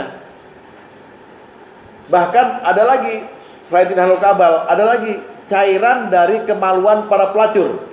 Di neraka juga ada tuh. Kalau bapak mau lihat, ya mungkin mau ganti-ganti pengalaman menunya gitu, apa aja di neraka. Silakan. Minum. Orang setengah mabuk, dia kan ada orang mabuk yang sama sekali. Nah kalau mabuk tengah-tengah nih dia mau sholat tuh boleh? Nggak boleh kan? Nggak boleh. Ada dia Al-Quran ayatnya. Ya, jangan sholat wa antum sukaro, dalam keadaan kamu mabuk. Di Ali Imran ya? Iya ada. Sholat dia mau sholat juga. Nah sampai sini ya ada yang mau komentar dulu. Jadi ada 3 bahaya meninggalkan sholat yang mesti dikasih tahu kepada anak. 1, dia bisa jadi kafir. 2, putus hubungan dengan Allah. 3, rugi di akhirat. Dia kafir, selain kafir juga hak-haknya dalam Islam ya dicabut, dan dia termasuk orang yang syirik. Kalau putus hubungan dengan Allah, berarti Allah nggak tanggung jawab lagi pada dia. Dan yang 3, rugi di akhirat, dia akan masuk ke neraka sakor. Ada komentar, ada pertanyaan, atau ada apa? Saya masih ini. Jadi intinya itu apa ya? Dia tidak mau tidak apa? Ya taruh penghangat gitu, dia minum gitu. Iya. Terus dia sholat nggak boleh tuh. Apa Maksud? Dia sadar dia taruh kan nggak semua orang minuman itu. Dia mabok atau iya. dia sadar apa? Ini hawa dingin gitu kan? Dia beli whisky gitu. Iya. Minum gitu. Saya nggak Tiba apa? Waktunya sholat gitu. Ya dia melakukan sholat. Iya, Bapak mesti hubungi dengan hadis lain dulu. Bapak yakinnya gimana pada waktu dia minum itu dia haram apa tidak? Ya, jelas haram. Haram, oke. Nah, hadisnya ada, barang siapa meminum khamar dengan sengaja, mabuk atau tidak mabuk, setetes saja, itu 40 hari nggak diterima sholatnya. Kalau nggak diterima sholatnya, sama dengan dia nggak sholat. 40 kali 5, 200 waktu. Pak Tom pernah bilang di sini, ngingetin saya hadis Rasulullah tentang Nabi Musa. Nabi Musa Pak. Nabi Musa malam-malam lagi munajat pada Allah di rumahnya. Rumahnya bundar tuh. Itu. Hujan deras. Diketok sama orang, perempuan. Wah, ada apa kamu malam-malam kesini gitu? Saya mau ketemu Anda ya Nabi. Saya ingin Anda berdoa pada Allah agar saya diampuni. Ayo masuk. Ditanya, dosamu apa? Dosa saya berzina. Dari perzinaan saya hamil. Dari hamil anak lahir saya cekek. Nggak mati-mati saya kubur di debu. Musa langsung muntap dia. Musa kan emosian. Keluar kamu dari rumah saya. Karena kalau kamu ada di rumah saya, rahmat Allah tidak akan masuk ke sini, kata gitu. Keluar dia putus asa. Datangi seorang nabi untuk minta diampunin, kok nggak diampunin, nggak mau didoain gitu. Nah, Jibril diutus sama Allah, tolong bilang ke Musa. Datang Jibril, hey Musa, ada apa tadi kamu usir itu perempuan? Wah dia keterlaluan itu, pezina dan pembunuh katanya. Musa, kamu tahu nggak ada dosa yang lebih berat dari itu semua? Musa kaget, apa? Tarkus sholat, ninggalin sholat. Satu kali kamu ninggalin sholat wajib, sama dengan satu hukumannya di neraka, sakor. Satu hukum sama dengan 80 tahun. 1 tahun di akhirat sama dengan 1000 tahun di dunia. 80.000 tahun kamu disiksa. Satu kali nggak sholat. Udah nggak usah main-main Pak sama hadis ini. Saya nggak bawakan kenapa? Terlalu ekstrim. Kan ini kan untuk anak, ya kan untuk anak. Lalu untuk bapak. Ini untuk anak. Untuk anak. Jadi hadisnya nggak saya bawakan. Anak-anak cucu-cucu kita. Iya. Untuk lo mah udah emang matang dia. Satu hukumannya. Sama dengan 80.000 tahun Anda di neraka sana. Jadi itu apa korelasi sama yang orang di Mesir itu maksudnya apa? Gimana gitu Pak? Apanya? Yang tadi kan dengan orangnya? Intinya jadi yang paling berat bukan seperti yang bukan itu, nggak ada masalah, itu dosa maksiat ini. Dosa maksiat. Kalau ini dosa meniadakan Allah. Maksudnya boleh ya minta ampun nanti gimana? Boleh, sangat diampuni oleh Allah. Tapi kalau nggak sholat dan nggak sempat tobat, wah rusak dah. Putus hubungan dengan Allah. Paham ya? Rugi di akhirat. Rugi di akhirat, putus dengan Allah. Dengan tangannya kan tidak ada yang bisa terbalas sampai dalam manusia. Makanya itu deh. Jadi sholat itu bukan hanya kebutuhan, bukan hanya kewajiban, tapi kehormatan dari Allah buat kita. Kehormatan. Kok bisa kita ngerjain sesuatu sampai assalamualaikum tuh udah disyukurin belum gitu loh? Syukurin. Ya Allah, berhasil saya melaksanakan apa yang memang udah jadi ini saya gitu kewajiban saya. Jangan hari Senin hormat, Kamis kagak. Itu pelin-pelan namanya. Ayo ada lagi? Jadi, ya. Kan masalah kita, dosa kita dengan Allah, Allah kan maafkan. Yang Allah yang tidak bisa mengampunkan adalah dosa kita antara makhluk. Ya. Bukan Allah nggak bisa, Allah menunggu. Menunggu. Nah, terus? Jadi kalau kita nggak sholat, ya, tapi kan karena sholat kita berat, Allah masih bisa mengampuni. Tapi antara dosa kita sama menjolimin orang kan Allah tidak bisa. Ya, mohon maaf Pak Karim tadi mundur berarti. Kan saya udah terangin soal tobatnya bahkan mengenai tarkus sholat. Ayatnya jelas tadi Pak, bahwa orang yang meninggalkan sholat itu nggak ada tobat baginya, dia dihitung tobat walaupun dia tobat itu. Kalau sesudah tobat dia mati. Apa yang Bapak bilang tadi bahwa ya orang nggak sholat terus sholat itu bisa diampunin, betul. Tapi kan ada ayatnya. Sesungguhnya orang yang kafir sesudah iman bertambah kekafirannya. Kalau nggak terima lagi tobatnya, berarti nggak diampunin kan? Lah, berarti yang dipegang bukan yang Pak Karim bilang Allah bisa ampuni, bukan begitu. Itu memang betul dosa kepada Allah, tetapi aturannya ada bahwa dia nggak akan diampuni khusus untuk ninggalin sholat. Gitu. Jadi jangan dilariinnya ke situ. Kalau itu kan Bapak bicara soal dosa pada Allah dan dosa pada manusia, gitu kan? Itu lain ini Pak. Ini udah khusus spesifik kita ngomongin dosa ninggalin sholat. Sampai bahayanya seperti itu. Bahkan tobatnya nggak diterima kalau dia habis tobat langsung mati. Belum ada bukti bos. Gitu Pak. Jadi lebih teknis ini Pak. Dan karena dari ayat Quran langsung. Gitu. Kalau itu biasa aja, bisa diampuni sama Allah gitu. Tapi kan kita akhirnya ngomongin dosa pada manusia lainnya. Babnya kan lain Pak, bukan bab tarkus sholat nih. Gitu Pak ya. Jadi resikonya udah jelas. Lebih dahsyat ini. Bahkan Allah ceritakan bahwa orang yang nggak sholat itu udah masuk neraka sakor pasti Pak. Nggak ada tawaran lagi. Walaupun itu dosa pada Allah dan Allah bisa ampunin kan begitu. Ya. Jadi kalau Bapak hanya bilang bahwa dosa pada Allah bisa Allah ampuni, itu Bapak menghilangkan Allah juga maha pengazab. Iya dong. Kan yu'azibu mayasa wa yaghfiru limayasa. Terserah Allah mau azab atau ya kan? Gitu. Dan Rasulullah sebut lagi Bisa nggak Allah mengampuni Fir'aun? Sesuai kehendaknya bisa. Bisa, tapi Rasulullah menginfokan orang yang nggak sholat kumpul sama Fir'aun. Berarti Allah nggak ampuni dia gitu. Dosanya dosa kepada siapa itu? Dosa pada Allah. Fir'aun bilang ana rabbakumul a'la. Tuh Allah nggak bisa ampunin, bukan nggak bisa. Allah nggak mau ampunin gitu ya. Jadi jangan digampangkan karena ini udah masuk spesifik ninggalin sholat sangat berbahaya. Gitu. Ayo ada lagi? Ada saya lagi. Kan tahu di hadis apa nih?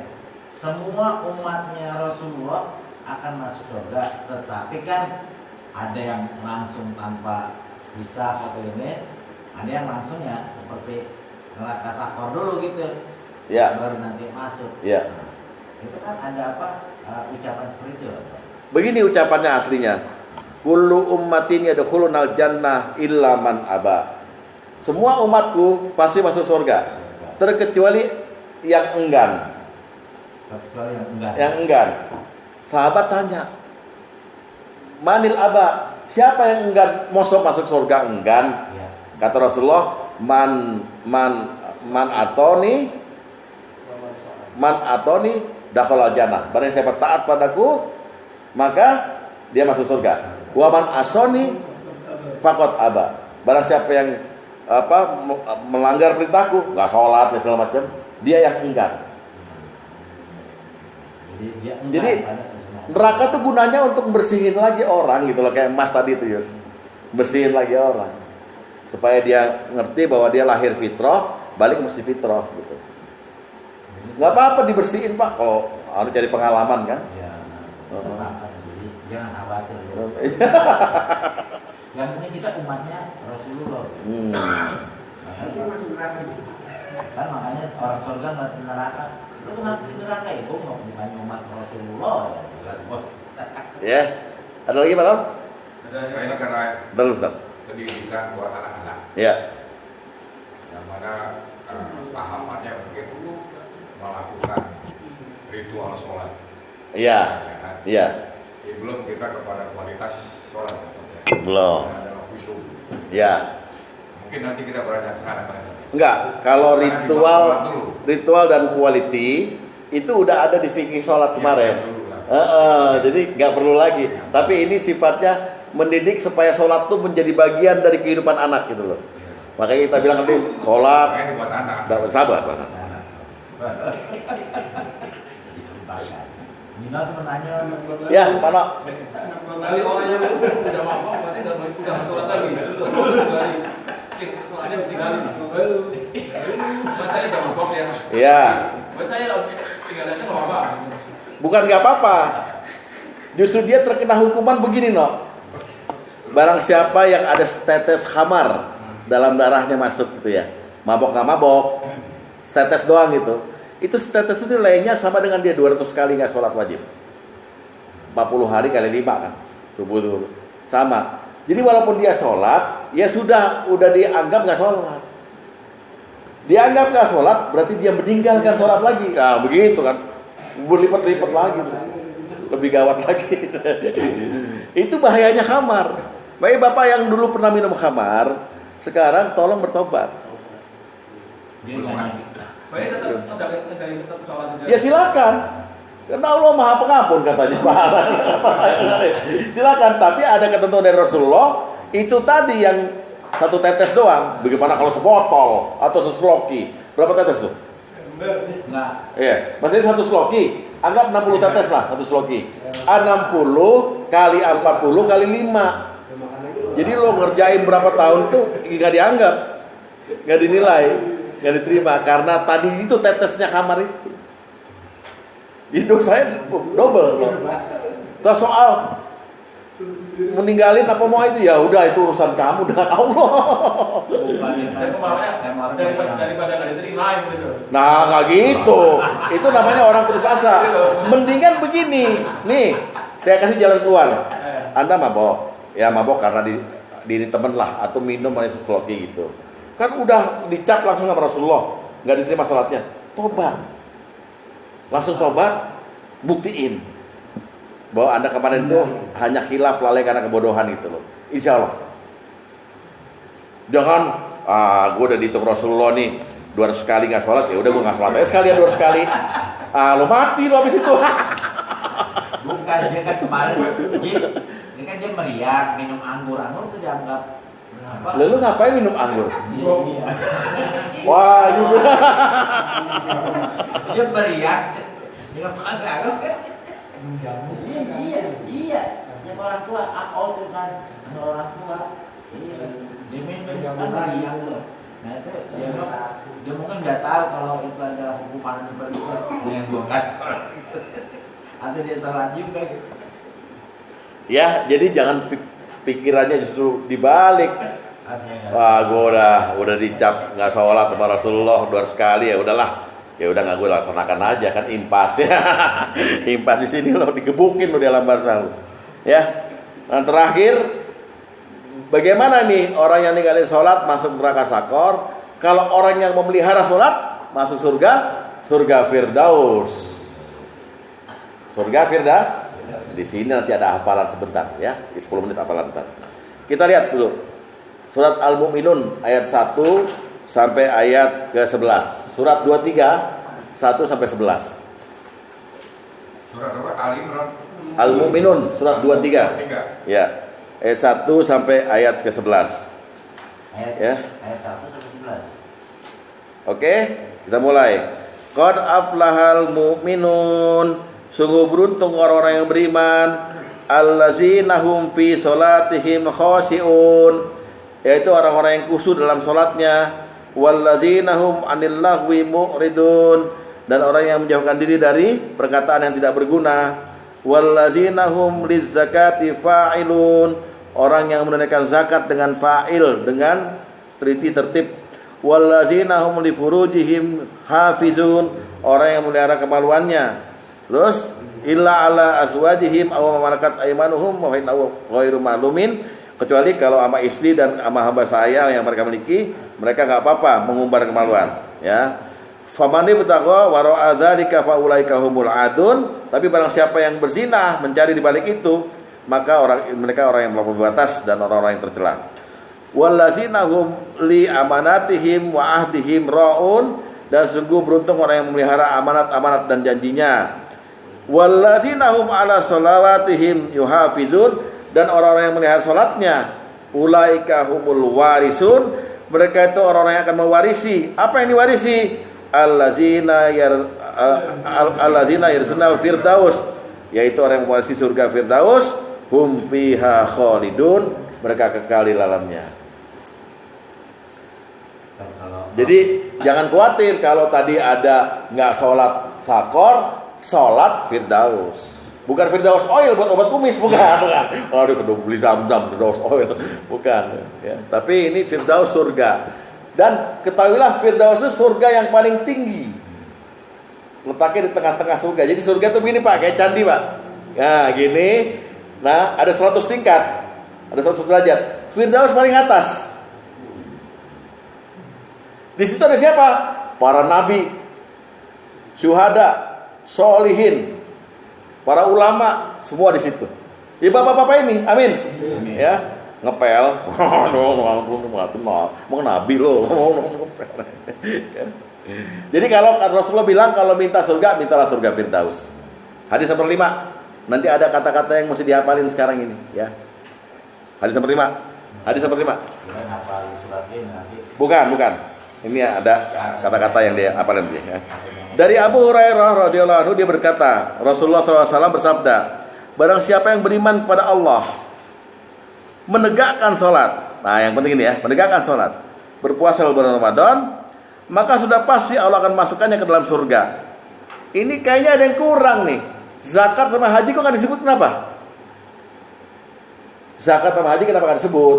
Ini kan barang siapa yang beriman pada Allah, menegakkan sholat, puasa Ramadan, zakat sama haji nggak disebut, kenapa? Haji jika mampu. Udah cerdas, ahli surga, amin. Ya. Terus, baik apakah dia berjihad di jalan Allah atau dia hanya duduk tinggal di tempat di mana dia dilahirkan, yang penting dia sholat sama puasa Ramadan, ya. Allah akan masukkannya ke dalam surga.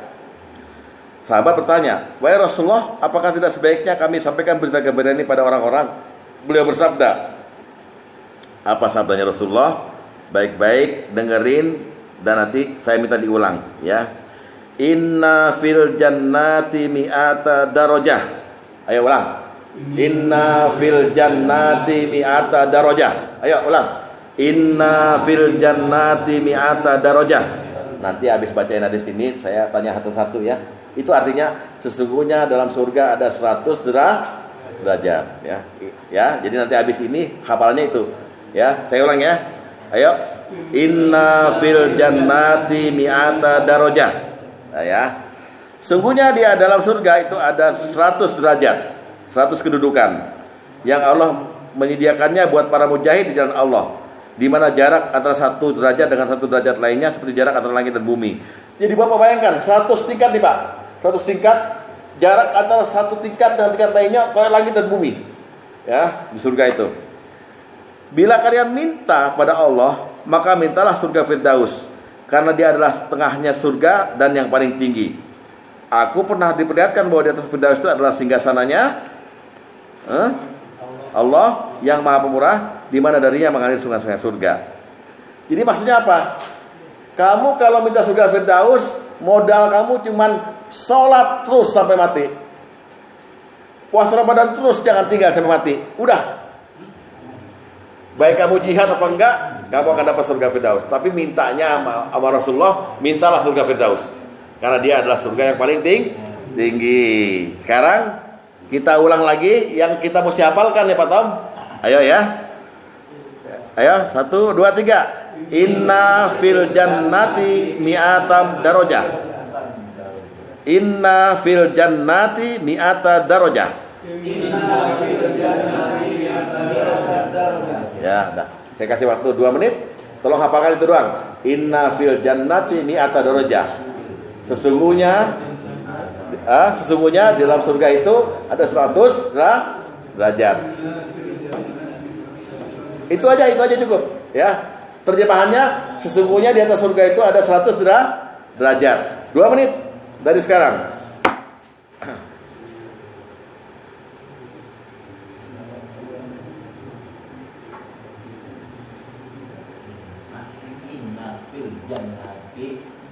Mi'ata darajah.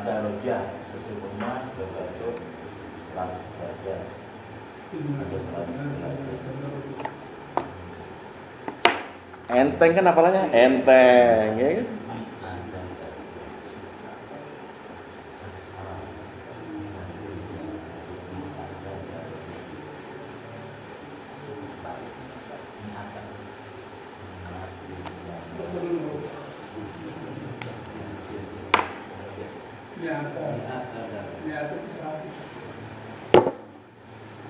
Mi'ata 100 artinya.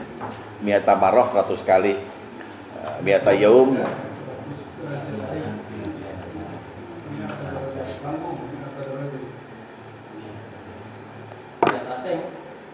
Gua kalau nanti saya tunjuk hafalan yang keras suaranya. Inna fil jannati mi'ata darajah. Sesungguhnya di surga itu ada 100 derajat. Wah, ya 100 tingkat boleh, 100 kedudukan boleh, ya. Ntar dulu. Ente belakangan ente, ya. Deh. 20 detik lagi. Wah, ini kan pendek kalimatnya. Tapi buat orang yang sholat kan harapan. Firdaus paling tinggi. Ya, kan ada Jannatul Naim, Jannatul Ma'wa, ya. Kenapa dia di tengah-tengah surga dan ini kayak candi gini? Karena kebanyakan orang walaupun masuk surga tapi ada di bawah. Paling banyak derajatnya di bawah. Nah, tingkat lagi 2 agak. Yang sana itu orang khusus, Pak. Kalau bisa Bapak ke sana minta Firdaus. Ya. Apa udah siap lu no? Ngeliatin gue. Allah. Oh.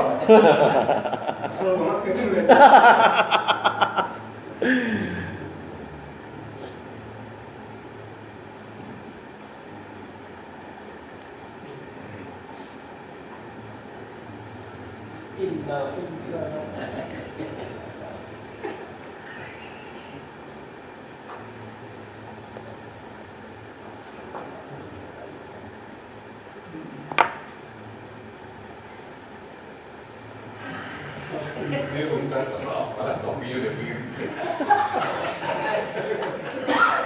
Nggak boleh loh.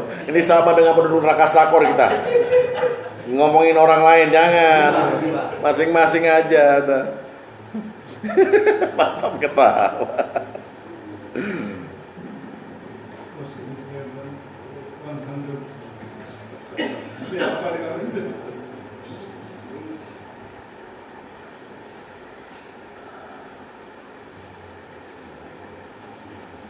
Udah, ya kita mulai. Bang Aman, dimulai. Bismillahirrahmanirrahim. Inna fil jannati mi'ata darajat. Sesungguhnya di surga itu ada 100 derajat atau kedudukan. Alhamdulillah. Nyebutnya kalau di kan nggak ini kan kita nggak baca kitab kuning di i'rab Mbak ya, tapi kan tadi di wakaf. Darajat apa darajah? Darajah. Alhamdulillah. Pas banget, Dedek, ketua kelas. Lu jangan nyender-nyender deh, udah makin dempet-dempet aja. Kenapa sih orang cuma sedikit kata-katanya? Ayo. Bismillahirrahmanirrahim. Inna fil jannati mi'ata darajah. Ya. Sesungguhnya di surga itu ada 100 derajat. Iya. Ini kira-kira kata-kata penting nggak buat anak Pak Tom? Kalau buat anak penting nggak ada kata-kata ini? Penting. Iya kan? Ini dapat. Paling iya. Sesungguhnya di dalam surga itu ada 100 derajat, 100 tingkat. Kayak hotel itu 100 tingkat gitu. Nah kita milihnya tingkat 100, bukan tingkat 1. Tingkat 1 kan lobby, WC, ya kan? Oh, di atas. Pak Asif katanya udah, Pak Ustadz, saya siap gitu. Ayo. Bismillahirrahmanirrahim. Inna fil jannati mi'ata darajah. Sesungguhnya di surga itu ada 100 derajat. Amin, alhamdulillah. Bapak akan memasukinya, amin. Amin. Iya, ajak-ajak Pak. Yus.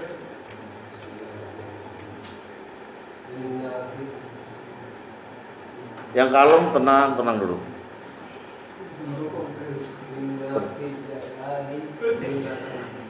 Fil jasadi mah di badan lu. Coba lihat sekali lagi.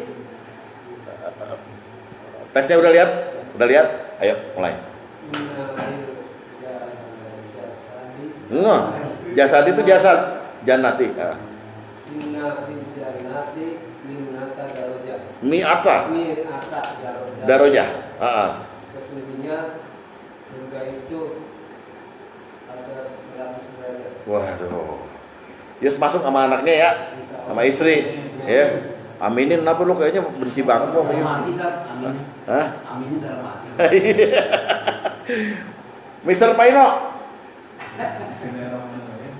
Inna fil jannati mi'ata darajah. Sesungguhnya surga itu ada 100 derajat. Amin, alhamdulillah. Ini khusus untuk dakwah di Gombong. Inna fil jannati derajat. Top. Mantap. Lalu nih. Bismillahirrahmanirrahim. Inna fil jannati mi'ata darajah. Sesungguhnya di surga itu ada 100 derajat. Iya, alhamdulillah. Pak Luri masuk sama mantu-mantunya semua. Amin. Subhanallah. Pak Iskandar, ini Umar bin Khattab nih. Bismillahirrahmanirrahim. Inna fil jannati darajah. Inna fi atil darajah. Inna fil jannati mi'ata. Jannati. Mi'ata darajah. Pak Is lihat teksnya sekali lagi. Inna fil jannati mi'ata darajah. Iya. Sesungguhnya di surga itu ada 100 derajat. Mantap. Udah yakin ya? Udah Datu. Silakan. Bismillahirrahmanirrahim. Inna fil jannati mi'ata darajah. Darajah. Sesungguhnya surga itu ada 100 derajat atau kedudukan. Amin, amin. Bapak sama cucu-cucu masuk semua. Amin. Pak Karim. Bismillahirrahmanirrahim. Inna. Inna fil jannati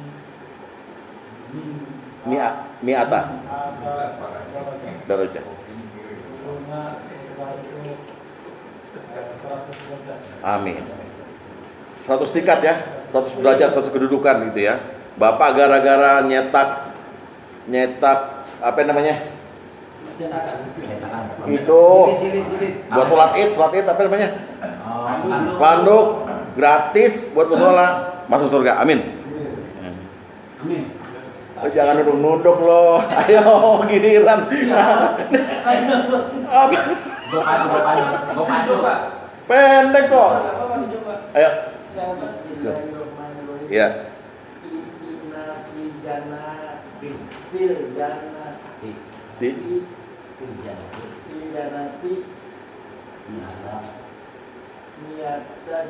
Iya. Darujah bukan darujah. Yang artinya? Di surga itu ada 100 derajat. Ya, itu gampang udah.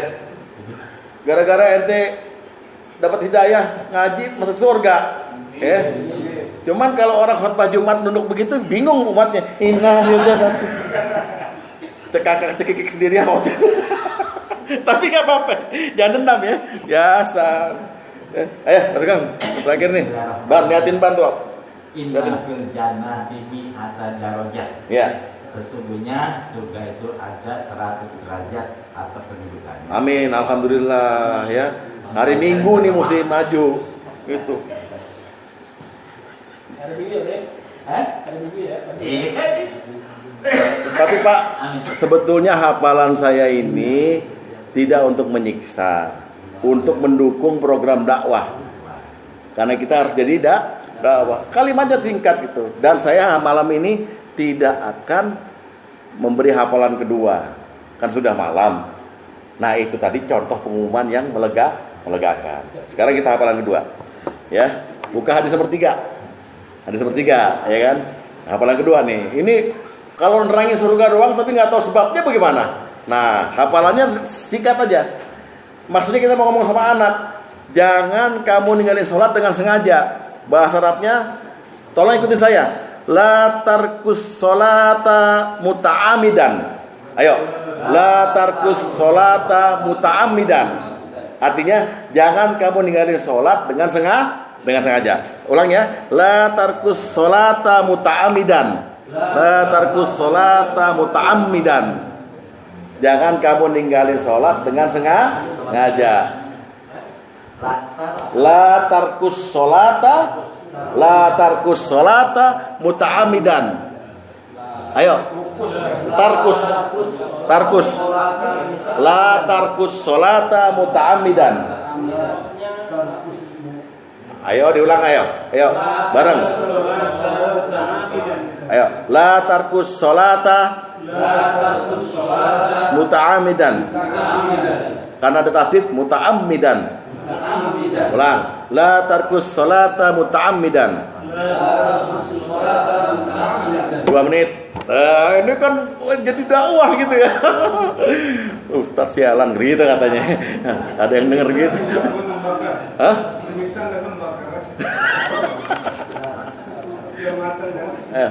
Hadis nomor 3 Pak Karim. La tarkus sholata muta'ammidan. Jadi bukan latar ya, latar. La tarkus sholata muta'ammidan. Ada tamatiun ini yang terus Suroknya yang mati mestinya. Sesuai judul aja, tarkus sholat. Oh, itu. Sesuai judul, tarkus sholat. Itu salah ketik itu ya. Mestinya tarkus ya. Tarkus ya. Nah. Jadi nggak ada double tak ya? Tanya satu aja. Iya. Oh, nggak pakai tak. Enggak, itu enggak pakai ta tuh. Nggak pakai tak, langsung. Maaf ya saya salah tulis ya. La tarkus sholata muta'ammidan. Tarkus sholat. La tarkus. Tarkus ya. Tarkus. Tadi bagusan gitu terus. Iya, maaf ya. Tarkus sholata. Spidol daripada. Dia beli spidol ya. Enggak ada. Nah, ini kan tarkus nih. Ini mestinya nggak ada ini nih. Nggak ada tak lagi. La tarkus, ya kan? Nah, langsung ke sholat. Nah, jadi la tarkus sholat. Tarkus ya. La tarkus sholata muta'ammidan. Janganlah kamu meninggalkan sholat dengan sengaja.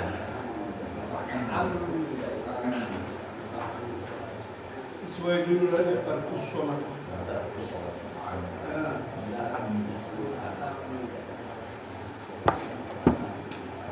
2 menit. Nanti digabung. Jangan kamu meninggalkan sholat dengan sengaja. Sesungguhnya di surga itu untuk orang yang sholat terus punya 100 derajat. Wah, jadi dakwah ya.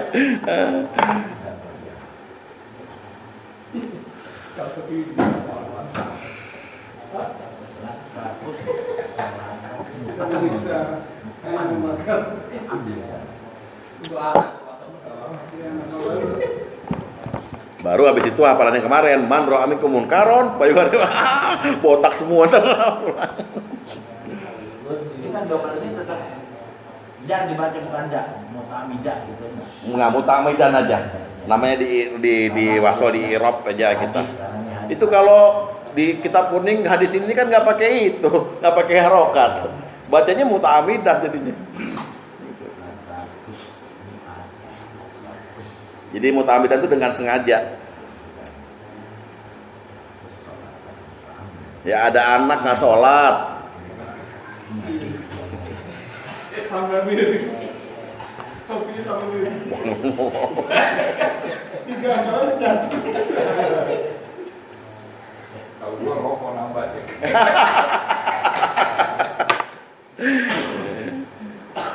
Tapi insya Allah 10 tahun lagi Bapak berterima kasih sama saya. Amin. Wah, Ustadz kemarin maksa saya hafal, saya sekarang hafal bisa dakwah gitu loh maksudnya. Jangan jadi siksaan. Ya. Ya. Padahal mestinya yang wajar satu malam ini hafalannya 5, tapi ini 2 aja cukup. 2 aja cukup. Gempor. La tarkus sholata muta'ammidan. Jangan kau tinggalkan sholat dengan sengaja. Karena orang tinggalkan sholat masuk neraka sakor. Oleh sebab itu di surga ada 100 derajat. Inna fil jannati mi'ata marrah. Jangan kayak Ius, inna fil jasadi. Wah. Dalam tubuh kita ada 100 derajat, tubuh lo. Jasad. Lu hadis lain lu apalin, ini yang itu aja yang tadi jannah, jasad. Ya.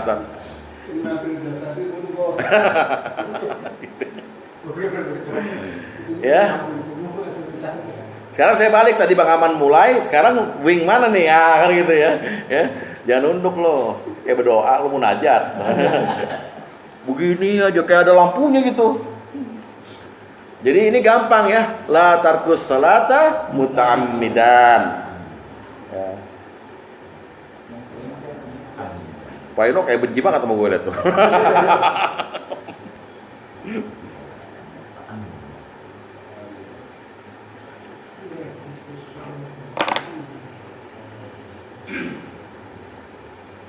Kalau perlu dibikin kayak drama dialog Pak Ruli. Jadi Dede jadi anak kecil disuruh sholat sama Pak Tom sama bapaknya. Ayo kamu sholat. Enggak mau sholat. La tarkus sholata muta'ammidan. Wah, jadi ada dialognya dulu gitu, ya. Bukan kemanglakan, la tarkus sholat. La tarkus sholat. Itu aja kemanglakan gitu. La tarkus sholat.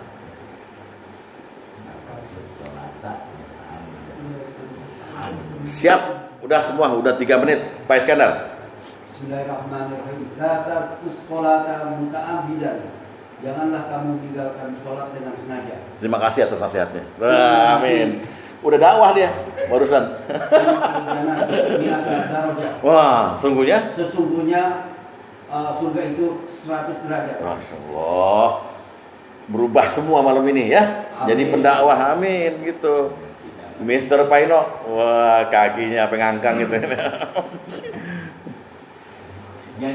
Ya, dia lihat. Yang mana sih? Nomor 3 no.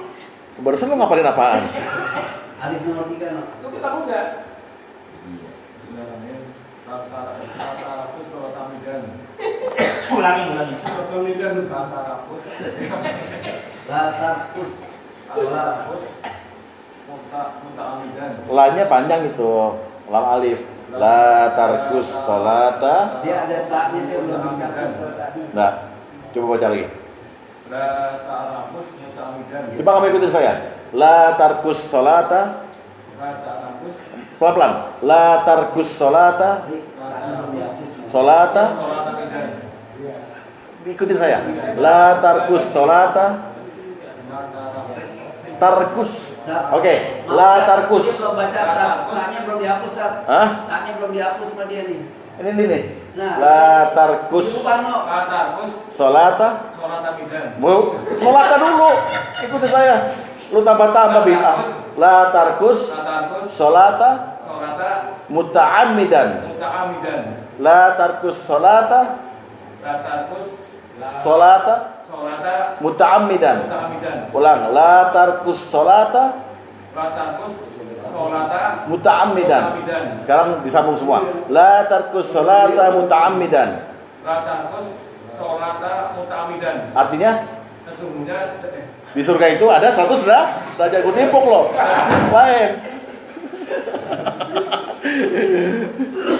Jangan kamu meninggalkan sholat Dengan sengaja. ya itu dia tadi kondisi kepriwek. Jangan sayang, gue belum minum. No, jangan buru-buru, makanya tadi disuruh udah 3 menit ya. La tarkus salata bidan. Jangan gitu. La tarkus salata muta'ammidan. Janganlah kamu tinggalkan salat dengan sengaja. Sekali lagi no. La tarkus salata La ta'arabus. salata. Solata muta'amidan. Artinya? Karena kamu meninggalkan sholat dengan sengaja. Dah kepriwek ya. Baiklah. Matur nuwun ya. Gening sih. Dihapus taknya. Nah, Solata muta'amidan. ya. Janganlah kamu meninggalkan sholat dengan sengaja. Ya. Nggak ada E-nya. Janganlah kamu meninggalkan sholat Dengan sengaja. Lainnya juga jangan kepanjangan. La ilaha illallah, tiada Tuhan selain Roma Irama. Udah siap? Yus. La tarkus sholatan muta'ammidan. Janganlah kau meninggalkan sholat Dengan dengan sengaja. Alhamdulillah. Lainnya kurang panjang dikit yang depan. La tarkus sholatan muta'ammidan. Janganlah kau meninggalkan sholat dengan sengaja. Ya, alhamdulillah, Dek. Bismillahirrahmanirrahim. La tarkus sholata muta'ammidan. Janganlah kamu meninggalkan sholat dengan sengaja. Amin, alhamdulillah. Pak Sugeng. Bismillahirrahmanirrahim. La tarkus sholatan muta'ammidan. Janganlah kamu meninggalkan sholat dengan sengaja. Udah 2 nih hari ini, alhamdulillah. Terus di surga ada kedudukan. Yang satu sama tadi? Inna fil jannati mi'ata darajah. Nah, artinya Sesungguhnya surga itu di atas 100 derajat. ada 100 derajat di atas. Pak Asep. Di atas Latas aluna ila alun. Lagi ngaji apa? Ayo ulang. atas muta. Lu jangan ngasih. Ayo. Ini ada nih, tarkus. Atas La. Oke, ikutin saya. La tarkus salata la tarkus sholata muta'ammidan. muta'ammidan. La tarkus salata muta'ammidan. La tarkus sholata muta'ammidan. Yang artinya Janganlah kamu meninggalkan sholat dengan sengaja. alhamdulillah. Pak Karim. Bismillahirrahmanirrahim. La tarkus sholata muta'ammidan. Yang artinya Janganlah kamu meninggalkan sholat dengan sengaja. Pak Asep sanggup ngasih tahu ke anak? Ya. Iya. La tarkus salata muta'ammidan. Kalau Bapak bilang sama anak nggak pakai bahasa Arabnya, nggak ada ruhnya. Nggak ada bobot. Jangan tinggalkan sholat dengan sengaja. Apaan sih Bapak? La tarkus salata muta'ammidan. Wah, ada wibawa di situ. Pak Tom. La tarkus sholata muta'amidan. Nah,